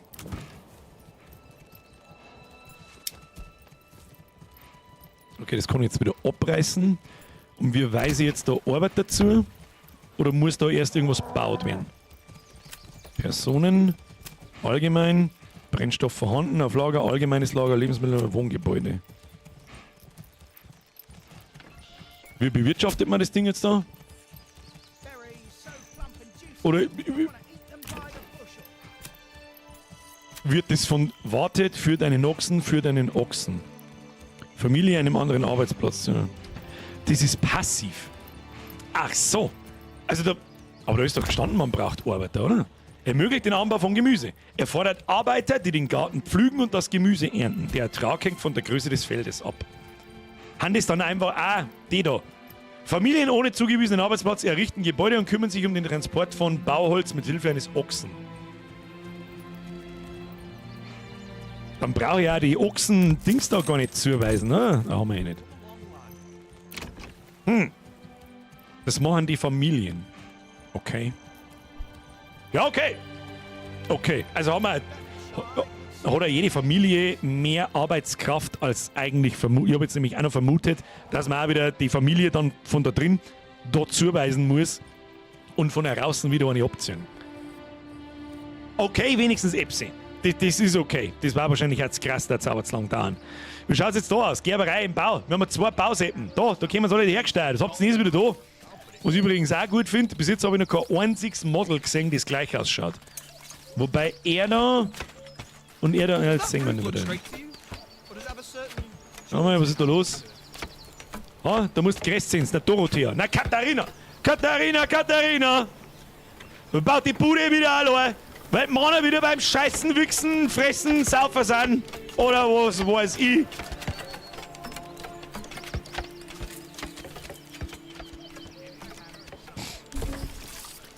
So, Gerberei, sofort jemanden einstellen, wen auch immer. Wir haben nur eine Baufamilie, haben wir noch frei. Eine Baufamilie haben wir noch frei, die lassen wir auch da und die andere Gerberei soll Leder produzieren, damit wir vorne am Marktplatz Leder verkaufen, damit die Zufriedenheit besser steigt. Was ist jetzt da wieder? Was? Obdachlosigkeit -2, Lebensmittelvielfalt auf dem Markt. Was wollen Sie? Jetzt ist sogar noch Lebensmittelvielfalt ist bei 3. Das ist bei Brot, Fleisch und Beeren.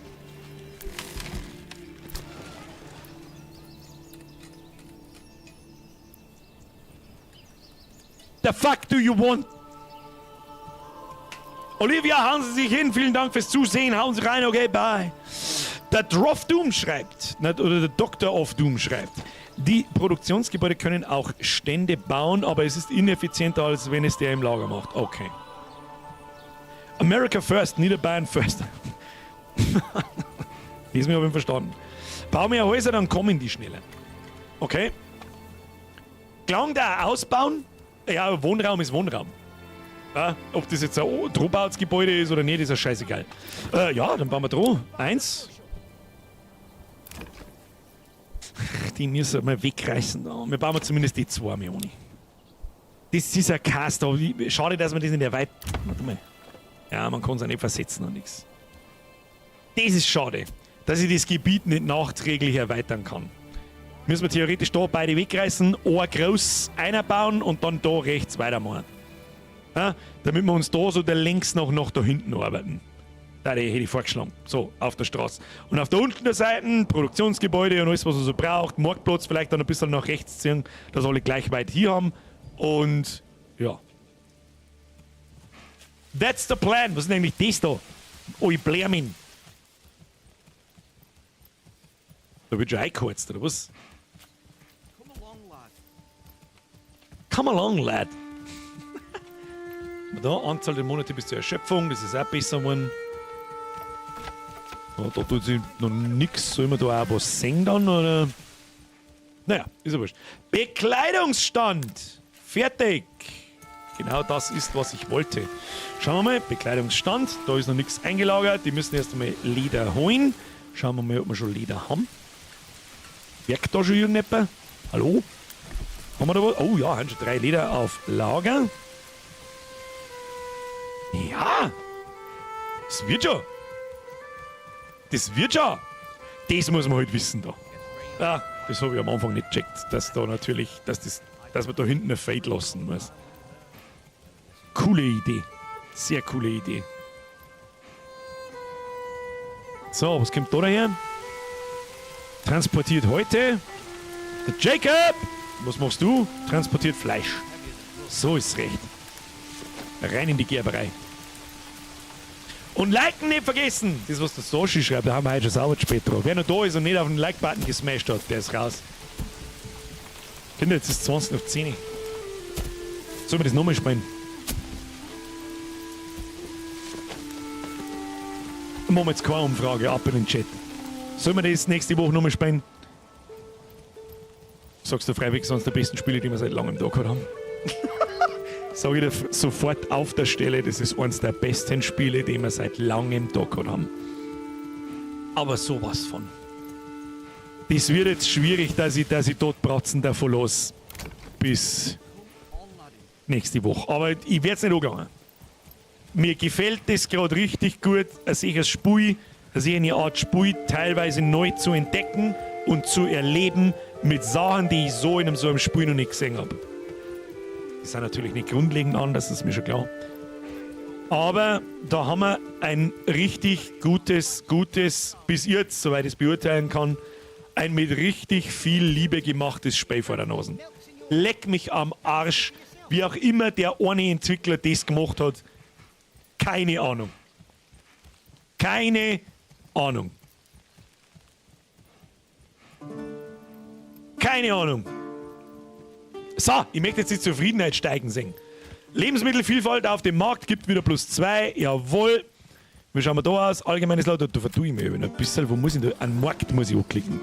Nahrungsmittelvielfalt, so, haben jetzt alle 2 Sachen. Easy. Brennstoff, nur 80%. Wir müssen wieder Brennstoff bauen, oder was? Wo ist Brennstoff? Brennstoff haben wir doch genug. Und Bekleidung haben wir auch schon bei 40%. Da schau ich hin. Und wie steigert man das dann noch weiter? Ich meine, die Bedürfnisse sind doch dann alle. Kirche braucht man halt noch. Wir brauchen die gestungene Kirche, wir brauchen mehr Familien, damit wir da hinten nochmal die Bredel-Produktion anschmeißen können. Dann können wir eine Kirche bauen. Dann bauen wir, warte mal, ist der fertig gebaut da? Ja. So, Wohnraum haben wir 8. Das muss gelingen.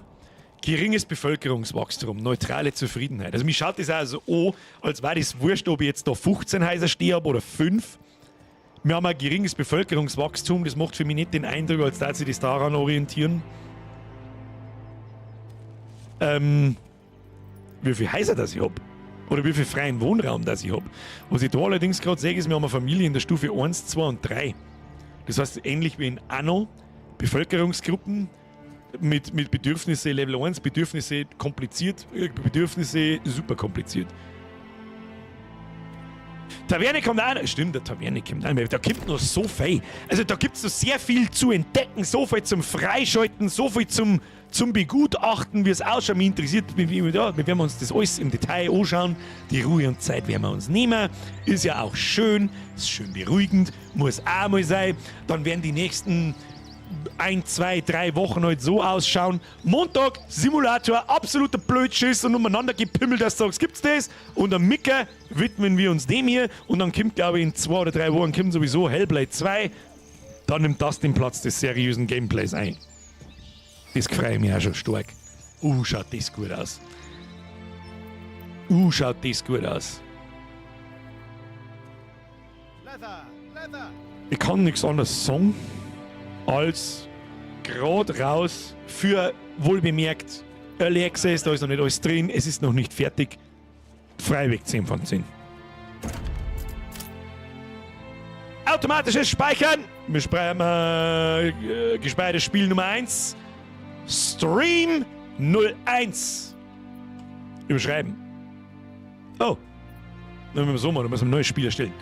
Stream 01 speichern. Jetzt. Da auch mit mehreren Spielstände. Also es würde gehen, dass ich Offstream spiele, werde ich aber nicht tun.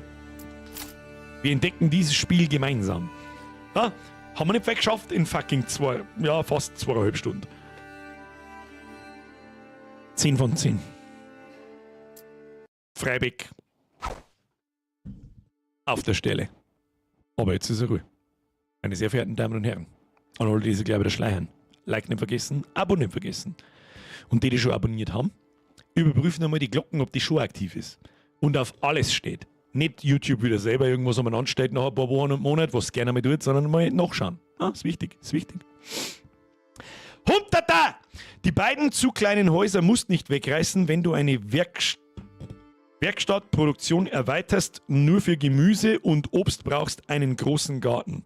Achso, wenn ich da, okay. Da, nicht recht. So wäre fix, habe ich Speck gesehen. Huntata, 10er ist zu viel. Kuss auf die Nuss, Dankeschön. Schauen wir uns beim nächsten. Herr Huntata, Sie haben eine Aufgabe, spätestens nächsten Mittwoch hier zu erscheinen und mir um 7:45 zum Song nicht wegreißen, erweitern. Nicht per Donation, spam den Chat voll. Liebe Mods, er hat einen Freifahrtschein. Huntata, merci dir. Flea Frankie. Überstunden, Nachzuschlag, bester Mann. Danke für alles, muss an der Stelle einfach mal gesagt werden. Herr Flea Frankie, niemand braucht sich bei mir bedanken für das, was ich hier tue. Ich spiele da. Ich spiele da. Ja, genau so, bloß falsch betont. Ich spiele hier. Ist nicht so, als müsste ich mich zwingen, das hier zu tun. Ich stehe nicht in der Früh auf irgendwann und denke mir so, oh Gott, heute auf das wir streamen. Zugegeben, manchmal sage ich das. So, ich freue mich, das ist Gott, oh, leck mir Mosche rein. Ja, heute da mache ich vielleicht was anderes. Drücke auf den Knopf und es ist so vorbei. Und dann manchmal kriegen wir sich eine Spiele wie heute und ich bin sehr froh, dass ich durch den Stream so viel Scheiße ausprobieren kann. Wir haben ja schon so viele Spiele gefunden, die ich nie gespielt hätte, wenn es einen Stream nicht gegeben hat. Weil ich es gar nicht angeschaut hätte. Foxy, danke für den Resub. Dank dir habe ich jetzt eine ganze Weile lang keine Frau mehr. Die ist dann mal im Mittel. Ich glaube, ich habe so ein bisschen das Gefühl, so geht's mir. Und absolut zu Recht. Erste Einschätzung, um Gottes Willen. Wer Aufbauspiele mag, just buy it. Augenzümper. Da haben wir schon größere Scheiße gekauft. Na, und das, ich meine, das ist kein Scheiß nicht da. Überhaupt nicht, null. Ich bin sehr begeistert bis jetzt. Wirklich. Und am Wölfchen und am Rest wünsche ich viel Spaß. Da habe ich wirklich kein, wie soll ich sagen, kein schlechtes Gewissen. Aber überhaupt nicht. Nur dazu, ich muss immer wieder sagen, das ist ein einzelner Entwickler. Eine Person. Natürlich haben da Leute mitgearbeitet. 6 Credits habe ich heute Nachmittag mal kurz angeschaut, weil ich sehen wollte, was für Namen drinstehen. Erstmal kommen 5-mal sein Namen und dann kommen so Leute für die Artworks und ein paar vereinzelte Leute für Animationen und so einen Scheiß. So ist okay. Aber grundlegend hat das Spiel eine Person gemacht. Das ist absolut utopisch. Und noch viel utopischer macht es für mich, da ich mich selber seit 6 Wochen mit Game Development beschäftige und selber was gebaut habe, wo ich einen schweren Schicksalsschlag diese Woche leider kassieren habe müssen, der gar nicht gut ist. Mehrere, können wir gleich noch gern drüber reden, wenn es jemand interessiert. In meinem Projekt in WIMP, heißt sie übrigens, WIMP ist ein Survivor-like. Dann ist es mit allerhöchster Hochachtung zu genießen und zu respektieren.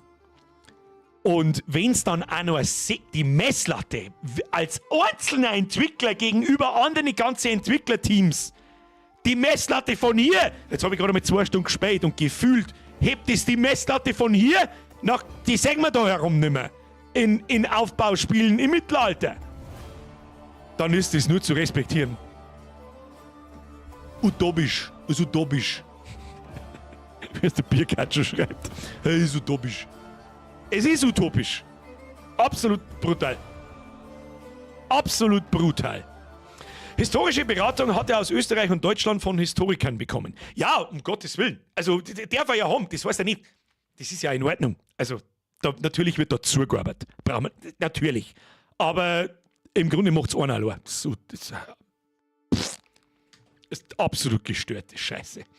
Und am Sehen geht eigentlich, nimm den Vollpreis des Spiels, nimm es, hast du dir verdient. Den hat er sich verdient. Aus. Deswegen spare ich mir jetzt die Werbung für Spiele, die ich normalerweise an der Stelle mache. Geh auf Steam, kauf es. Ist das Artwork im Hintergrund vom Game? Ja.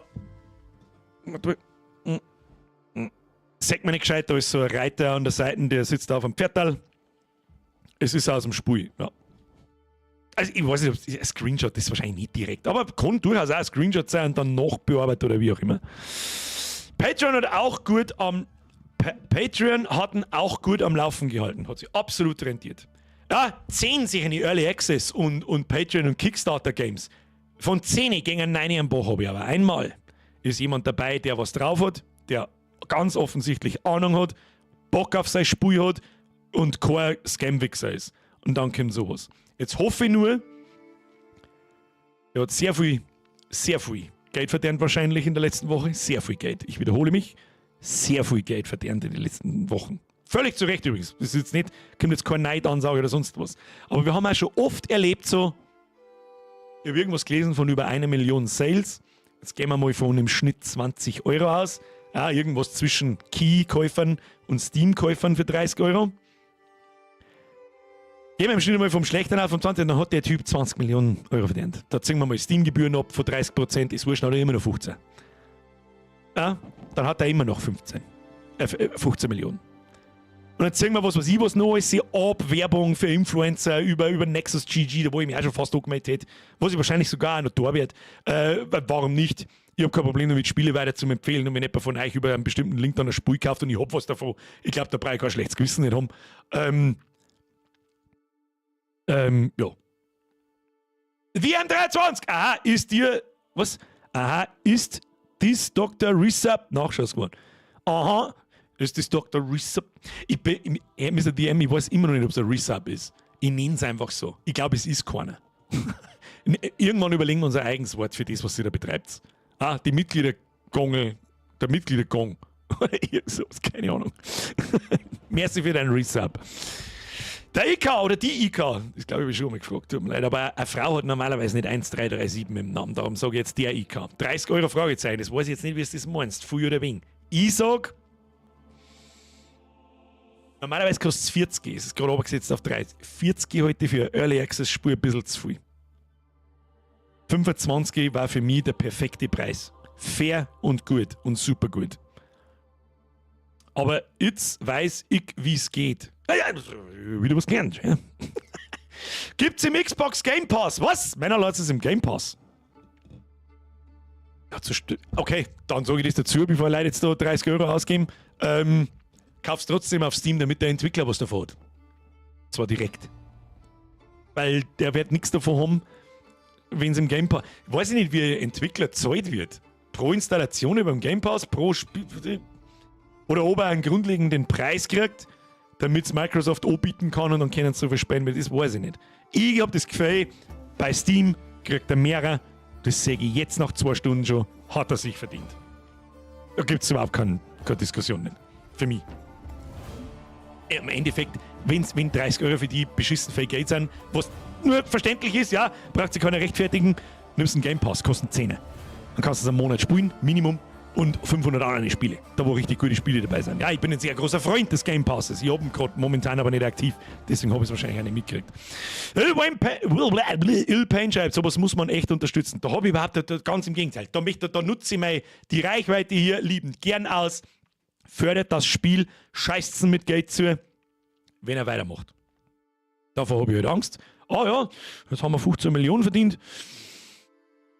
Feature fertig, Version 1.0. Okay, tschüss!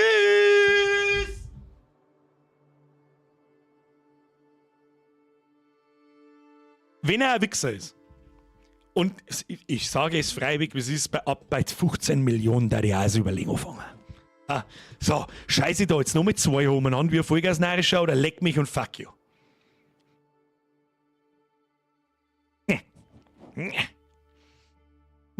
Muss man einfach mal ehrlich sein. Ich darf es wahrscheinlich so machen, ich darf mir für das Geld, da ich nicht mehr allein weitermachen, also auf keinen Fall, ich darf mir ein ganz kleines Team zusammenstellen. Aus auserlesene, Grafikdesigner, Programmierer und was man halt so braucht. So da jetzt ich wahrscheinlich. Das darf ich nicht übers Herz bringen, Alter. Die Leute scheißen mich, haben begeistert, scheißen mich mit 15 Millionen Euro zu, die ich verdient habe. Oder machen wir 10. Oder warte mal kurz, ich lerne mich aus dem Fenster, tu mir da eine schon gelangen. Und, dann darf ich es nicht übers Gewissen kriegen, das schnell dann jetzt nicht fertig zum Rotzen, hau mit der Kohle ab, passt schon. Das darf ich wahrscheinlich nicht zusammenkriegen. Aber geil, ja, wir wollen mal nicht den Teufel an die Wand malen. Ich hoffe, er ist es nicht. Lissi, mein Freund und ich schauen dir regelmäßig zu. Kehrst mittlerweile schon zu unserem Beziehungsalltag, das darf ich mir sehr gut überlegen. Ich bin die wahrscheinlich beziehungsunfähigste Person auf dem Planeten, das wisst ihr bloß nicht. Ah, geht euch eigentlich an Scheißdreck. Ja, ist so. Darf ich mir gut überlegen. Danke für die super Unterhaltung, bist der Beste. Lissi, gibst deinem Mo ein Puzzle, ein Feiertagspuzzle. Schöne Grüße nach zu Hause, freut mich sehr. Vor allem auch bei sicheren Spiele. Da wo jetzt nicht Blödelei, lustig, irgendwas, keine Ahnung, sondern die einfach auch mal ruhig sein, da wo es wirklich ums Gameplay geht, das wo wirklich einfach auch eigentlich ernsthaft zocken ist so. Ja, darum liebe ich, was ich tue. Und darum ist es mein Lieblingshobby. So, wegen sicheren Spiele. Ich mag aber auch gern Blödsinn machen, so ist es nicht. So, Kieskutscher, jetzt kommst du noch schnell. 5,5 ist. Rückschlagprojekt. Also, ich habe so krasse Performance-Probleme und ich finde keine Lösung für die Art und Weise. Ich erkläre jetzt nicht einmal von vorn, was mein Spiel ist, wie es funktioniert und was es sei und so weiter und so fort. Wer letzten Mittwoch da war, wer es nicht gesehen hat, kann sich den Stream von letzten Mittwoch anschauen, die letzte Stunde, da rede ich sehr ausführlich drüber, was ich gemacht habe. Es ist ein Survival-like und es geht darum, ja, ich habe zum Großteil DRG, Deep Rock Galactic Survivor, kopiert. Bloß wollt ihr ein paar mehr Sachen. Zum Beispiel, bei mir kann man Waffen aktivieren, die dann bestimmte Fähigkeiten haben und so weiter. Ich hätte gerne ein Endlos-Game. Ja, ich möchte nicht nach alle 3 Minuten möchte nicht unterbrochen werden, Map-Nylon und lauter so ein Scheiß. Sondern ich möchte einfach dahin. Die ganze Zeit dahin. Es passiert die ganze Zeit was, die ganze Zeit dahin, bis du stirbst oder bis du selber sagst, ich gehe aus dem Spiel raus. So, damit das funktioniert, brauche ich eine atomar große Map. Mit Tausenden von Mining-Blocks. Bedeutet, die Storner, die man außerhaut und so weiter. Weil was ist, wenn du eine Stunde in dem Spiel, in einem Run bist? Kann ja passieren. Und du hast alles weggefarmt, was da ist. Was ist das dann? Es muss irgendwie das Zeug wiederkommen. Gleichzeitig kann ich die Map nicht so groß machen. Ab 3.000 bis 4.000 Mining Blocks in einer Welt geht Performance in den Knie. Und dann ist die Map nicht recht groß. Wirklich nicht recht groß. Seit über einer Woche kacke ich jetzt umeinander mit Level Streaming und einer Idee, wie nahtlos Level lohnen kann, ohne dass du gespannst, dass du in einem anderen Level bist. Und es geht nicht. Es geht nicht. Genau, und jetzt weiß ich, warum DRG gemacht ist, wie es gemacht ist, dass du nach einer 3 bis 5 Minuten Runde wieder in 20 Sekunden in deinen Bohrer einsteigst, der nach unten fährt und ein Shopscreen kommt, damit sie im Hintergrund die neue Map laden kann, du dein Upgrade auswählst, drückst auf Weiter, kommst wieder runter und die nächste Runde fängt an. Genau darum bin ich mir sicher. Die haben 100%ig das gleiche Problem wie ich. 100%ig. Und dann müsstet ihr jetzt halt hergehen und ich finde keine Lösung, kein Workaround, kein gar nichts, wie ich das machen kann, dass sich das flüssig anfühlt. Ich muss genauso einen Spielfluss unterbrechen, ich muss da irgendein Shopfenster vor die Nase setzen, wo du auswählst, so, ja, das muss ich kaufen, rerollen, heilen, irgendwas halt. Und dann weiter, dass sie im Hintergrund die Map laden kann. Und irgendwie mit dem Field of View habe ich auch geschaut, Forenbeiträge gelesen, etc., etc. Dennoch werden die Sachen irgendwo geladen. Und irgendwann sagt dein Memory, tschüss! Und deine Frames, tschüss! Und überhaupt und sowieso. Auch mal Gedanken für die Zukunft, wenn das Game dann fertig ist, kann man über Workshop nachdenken. Dann Mods halten jedes Spiel ewig am Leben und wenn der Entwickler effektiv schlaft. Also, ich weiß nicht, ob du mein Spiel meinst oder das da hinten. Mods gängen immer. Hast du schon in der Bibliothek einen Release-Beitrag gelesen? Sau lieb. In welcher Bibliothek, welcher Release-Beitrag? Von wem?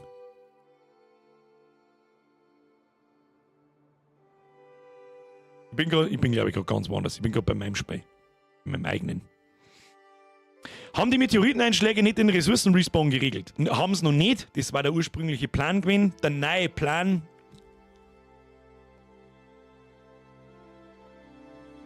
Ja, jein. Ein Frage vor, man, ja, ich weiß, was du meinst. Nichtsdestotrotz, wenn du eine Stunde lang nach rechts laufst, generierst du dir eine Map, die ist so atomar riesig, dass dein PC irgendwann auf Widerstand sagt. Es geht nicht. Es geht nicht, ohne Map-Abschnitte zu unloaden und wieder rein zu loaden, wenn du das brauchst. Und in dem Moment, wo die geunloadet werden, sterben die Actor da drauf. Das bedeutet, die Mining-Blocks sind weg. Das Spiel weiß nicht mehr, welche Mining-Blocks du da drauf schon kaputt gemacht hast und welche. Das muss alles irgendwie irgendwo gespeichert werden. Und sobald es speichern muss, brauche ich es gar nicht erst unloaden. Und. Es geht nicht anders. Ich muss die Map neu generieren. Dann habe ich eine Idee gehabt mit einer Art Erdbeben. Das bedeutet, Stage dauert 3 Minuten. Am Ende der Stage kommt, ich muss ein Event machen, es geht nicht anders. Kommt ein kleiner Boss. Haben wir bei DRG 1:1 nachgebaut dann. Ich bringe den Boss um, dann kann ich zu einem Shop gehen, plupp, und dann fangen wir der Stage 2, reloadet sich die Map, haben wir bei DRG. Dann ist ein 1:1 Nachbau und das hat mich so krass erschüttert, dass ich keinen. Ja, dass ich nicht weiß, was ich tun soll damit. Ich sag das, was es ist. Gut, dann habe ich immer noch so ein bisschen ein Alleinstellungsmerkmal, dachte ich mit, okay, mehrere Bosse, andere Waffen und so weiter und so fort. Dann habe ich gestern mal die Roadmap von DRG gelesen, aus dem April. Ich schwöre dir bei Gott, da steht 1:1, alle, fast, nicht alles natürlich, das war jetzt klar. Aber 1:1 mindestens 5 oder 6 Punkte drin, da wo ich mir denke, ihr Pisser, als wisst, was ich vorhab. Es kämen mehr Bosse, es kämen Bosse mit mehr Mechaniken. Es kämen Erdbeben, es kämen Events während die Stages. Genau wie bei mir die Meteore etc., wo dazwischen Sachen. Gut, das haben sie auch schon irgendwie mit dem Swarm und mit dem kleinen Miniboss. Aber es kämen mehr verschiedene Sachen. Es kommt der Endlos-Modus. Was kommt noch? Auf alle Fälle, es kommt zu viel von dem, wo man ich denkt habe, okay, das waren meine Alleinstellungsmerkmale. Natürlich muss ich mir holen, das ist sehr nah an DRG, aber ich habe doch meine einzelnen Sachen drin und so weiter. Und jetzt kommt DRG und macht es selber. Selbst wenn ich jemals damit fertig wäre, werde ich mir für immer und ewig von egal wem anhören müssen, das ist eh bloß billig von DRG nachgebaut. Und das ist ein dermaßener Motivationsprügler in meine Fresse, dass ich die letzten 2 Tage nicht 1 Minute weitergemacht habe.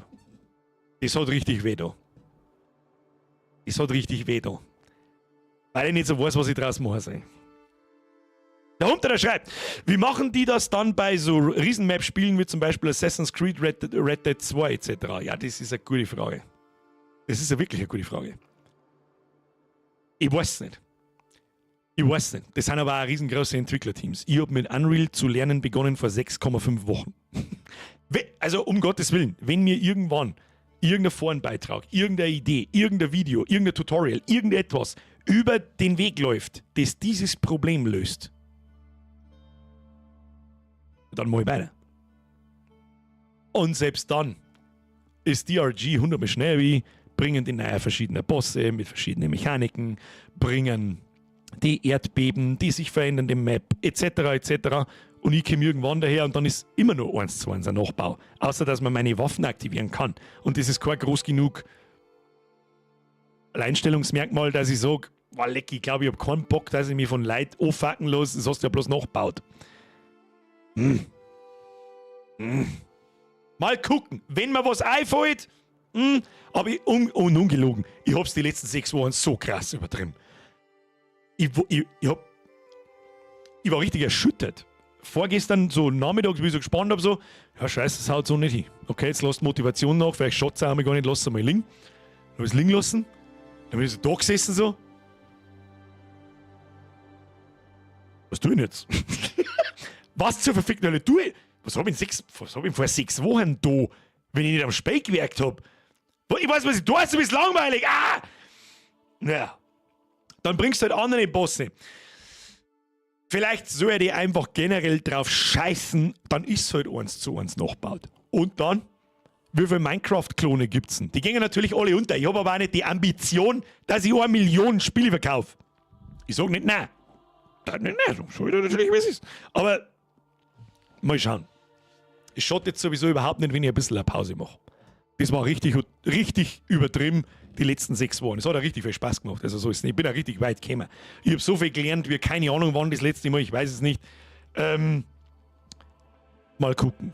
Und ich stecke schon tief drin, dass ich aufhöre. Irgendwas drauf, ich weiß nicht.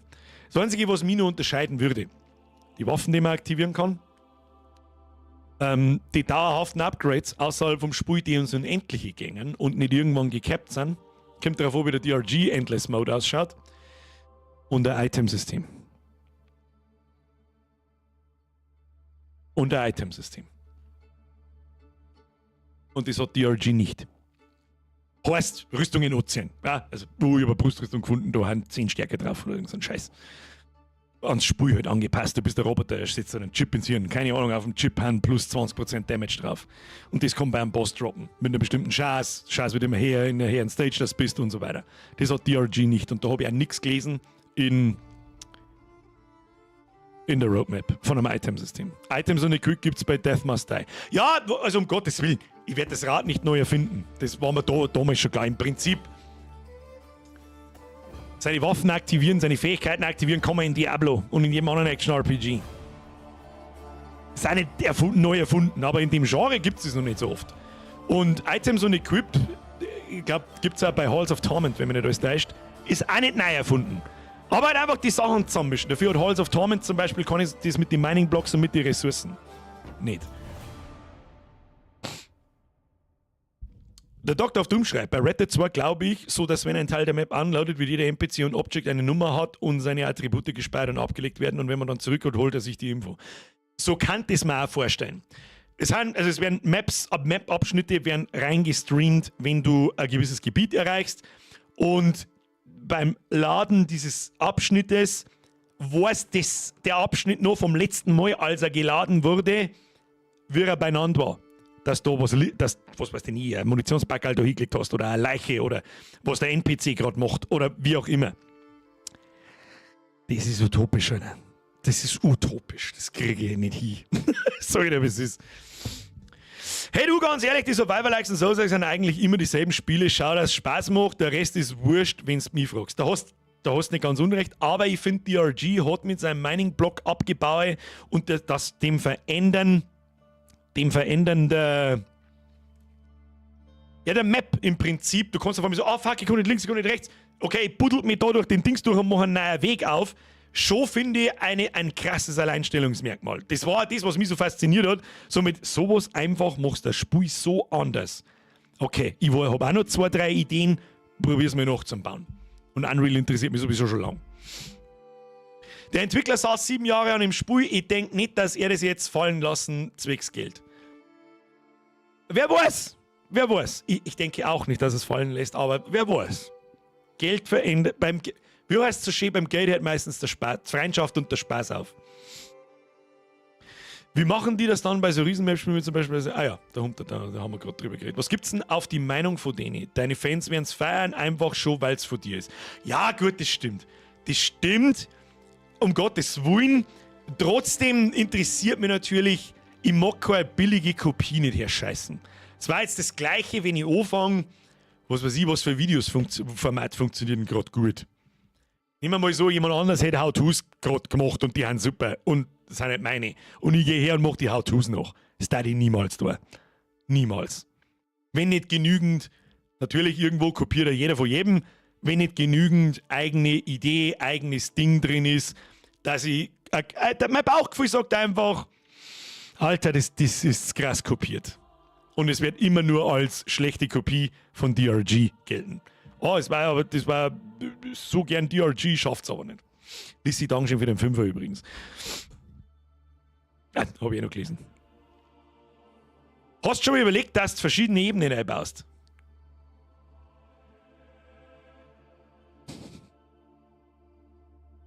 Ja.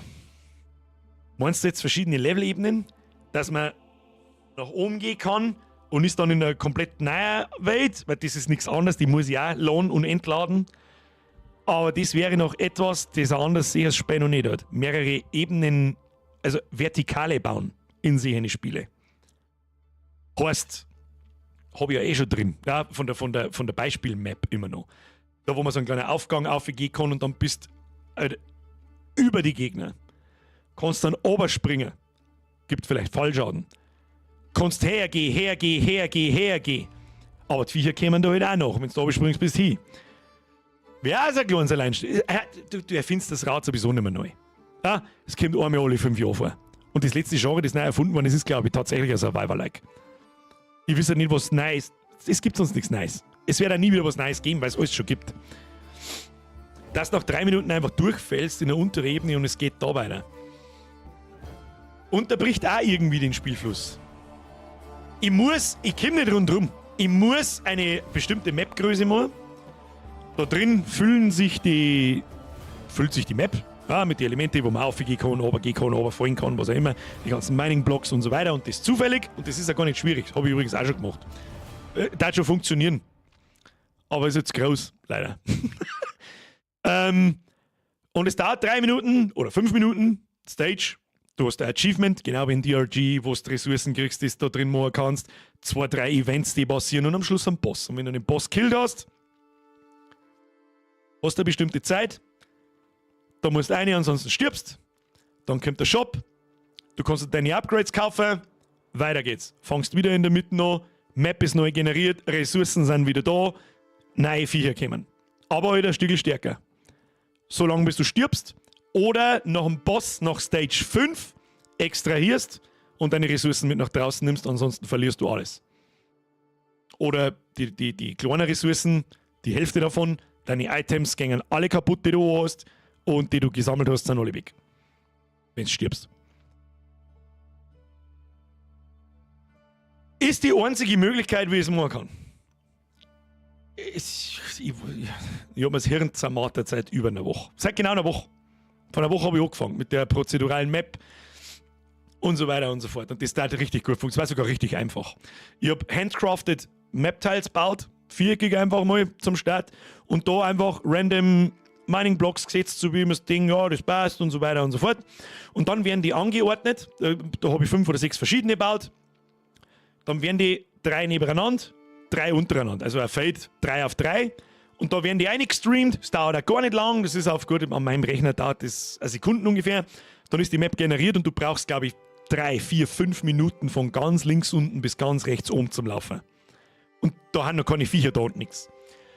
Aber Frames droppen um 50-60%, weil über 10.000 Mining-Blocks in dem Spiel sind, die immer permanent da sind. Und das nicht gut. Vielleicht finde ich noch irgendwas. So eine Art Level of Detail kennt mit Sicherheit jeder, wenn du zum Beispiel in einem Spiel in Voldo schaust, dann haben die Bäume hier vorne super gut, schauen super gut aus und je weiter nach hinten dass die Kamera geht, werden die Bäume hinten immer weniger detailliert. Es fällt in der Entfernung nicht mehr auf. Ich weiß nicht, ob ich es irgendwie machen kann. Dass Mining-Blocks zwar wissen, dass da sind. Ja, also das System muss ja zu aller Zeit wissen, Mining-Block ist da. Der wird aber erst quasi in die Welt gebracht, wenn ich als Spieler nah genug bin. Das heißt, ich kann von denen, ich meine, man sagt ja nicht viel von oben. Ich kann von den 10.000 Mining-Blocks per immer, egal wo ich gerade rumlaufe und ob ich mich gerade bewege oder nicht, 95% und mehr wahrscheinlich, 95% brauche ich gar nicht lohnen. Brauche ich auch nicht. Aber ich muss irgendwie. Ja, das muss man. Schaut da an, wie Minecraft das Zeug rendert. Das ist ein guter Punkt. Habe ich mir sogar angeschaut. Andere Engine. Ja, mal schauen. Eventuell fällt mir was ein. Aber wir kriegen jetzt dann unsere neue Kich. Da bin ich 2 Wochen Vollzeit beschäftigt wahrscheinlich. In jeder freien Minute. Und mir schaut eine Pause gar nicht. Wie gesagt, ich habe es so krass übertrieben die letzten 6 Wochen, dass es lächerlich war. Ich war teilweise bis 3, 4, teilweise ist es hell geworden. Am nächsten Tag wach und habe am Spiel gearbeitet. Und habe aber arbeiten müssen.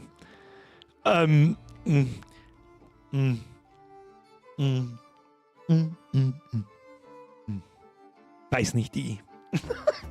Und das nicht bloß einmal. Das hat nicht so gut da.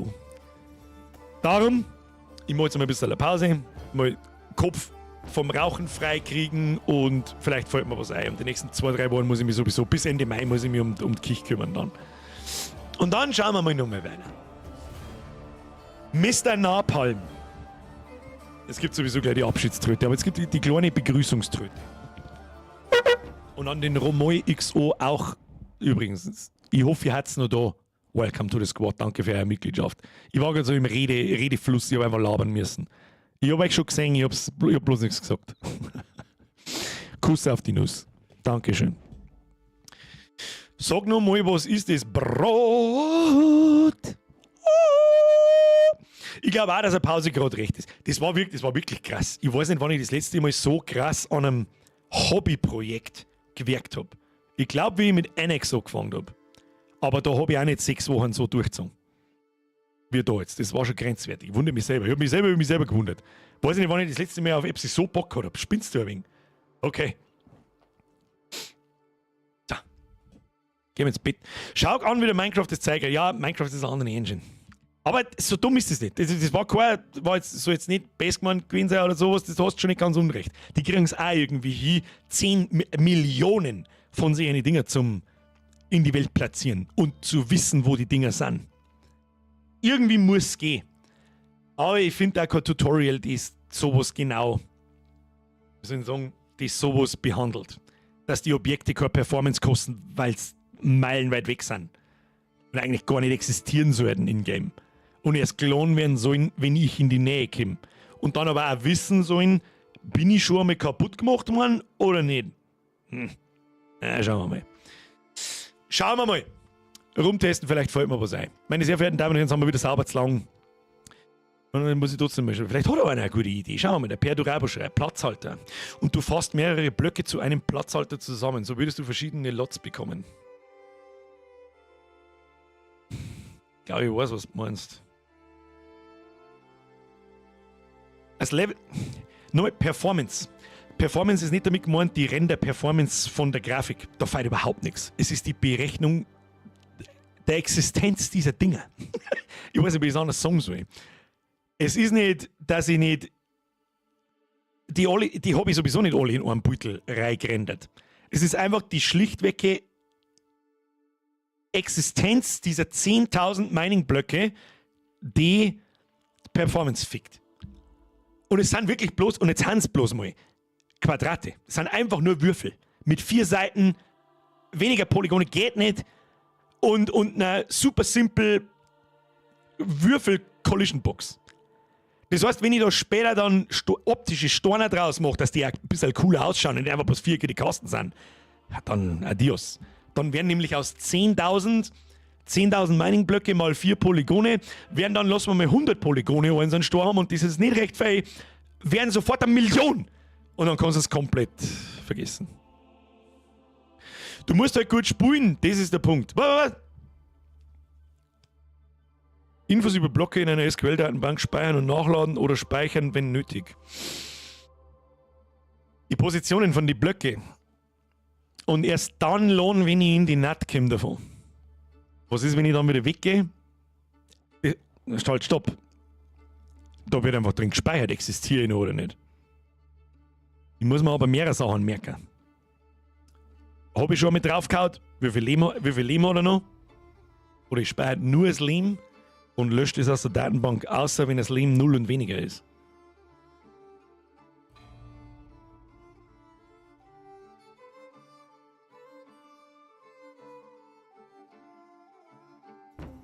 Das ist gar nicht so dumm.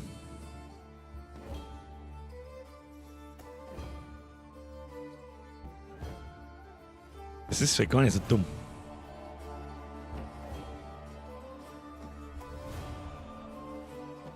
Dann haben wir das nächste Problem. Das könnt ihr jetzt nicht wissen. Es gibt einen Floor, ja? Der Boden, wo wir drauf rumlaufen, wo die Viecher drauf rumlaufen. Da ist ein sogenanntes Nav-Mesh-Volume rundherum. Das bedeutet, das ist nichts anderes wie, ich glaube, es muss immer Würfel sein, oder halt nehmen wir das Scheißding, Quader, den kannst du in der Länge, Höhe, Breite ziehen, wie du willst. Der überlappt dann am Boden und dann bildet Unreal ein sogenanntes Nav Mesh. So wird als kleine Fläche dargestellt und das ist sozusagen das Navigation Mesh von den Viecher zur Wegfindung. Das bedeutet, da ist ein Mining-Block, das Nav Mesh Volume ignoriert den Mining-Block, dann weiß der Gegner, da kann ich nicht laufen, da ist ein Mining-Block. Meine Wegfindung ist nur die grüne Fläche. Wenn ich jetzt den Mining-Block zusammenhau, dann wird das Nav Mesh neu berechnet. Und zwar dynamisch, live. Wenn ich hergehe und da fällt jetzt ein Objekt vom Himmel und das bleibt da liegen, dann wird das Nav Mesh neu berechnet und AI, also KI-Gegner wissen, da kann ich nicht laufen, meine Wegberechnung geht rundherum, wie auch immer.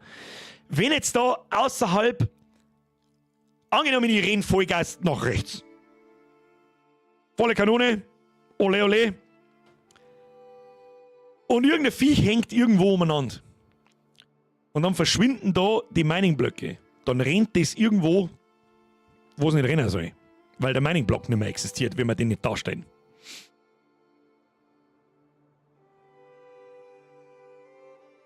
Kannst du den Nav-Mesh von der Spielerposition abhängig machen? Ja, kann ich, natürlich. Aber ich kann es nicht abhängig davon machen, wo die Viecher sind. Mit zugewiesenen Familien sind Familien gemeint, die du in ein Produktionsgebäude zugewiesen hast, gemeint. Die gängen dann her und wuchten einen Marktstand in Tö. Warum ist das Smoking Ace? Du hängst eine halbe Stunde hinten neu. Zukunftsbürger grüßt Smoking Ace 91. Also du willst mir das gerade sagen, mittendrin völlig aus dem Kontext. Dankeschön. In Minecraft ist die Welt ein Block und es werden dann jeweils die Blöcke ausgeschnitten, jetzt extrem runtergebrochen. Was ist ein Polygon? Wenn du ein Objekt vor dir siehst, nehmen wir ganz einfach einen Würfel, dann besteht der Würfel aus mathematischen Koordinaten, nämlich seinen Eckpunkten. Ich weiß gar nicht aus, wie man den nennt. Ist wurscht. Und ein Polygon ist dann die Fläche, die zum Beispiel, wir haben jetzt da einen Würfel vor uns, haben wir irgendeinen Würfel.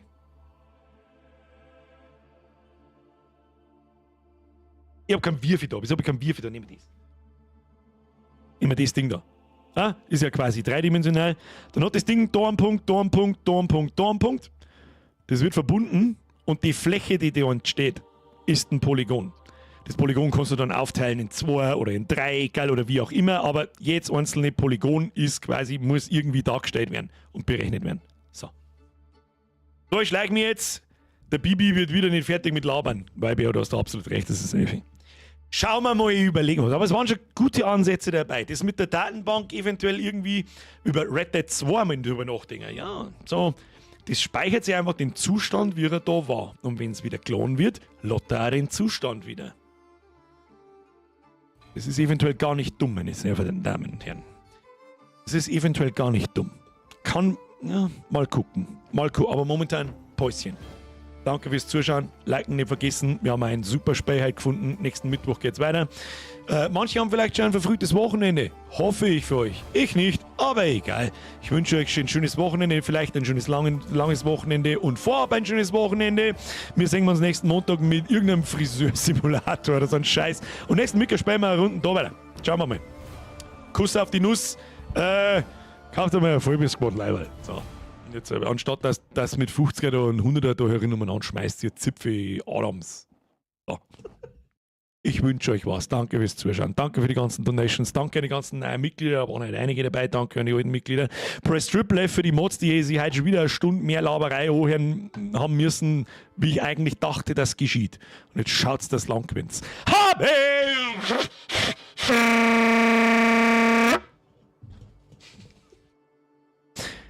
Heute mag ich nicht dumm schauen. Ja, doch mal schon. Schaut's, das lang gewinnt's, ihr Trottel.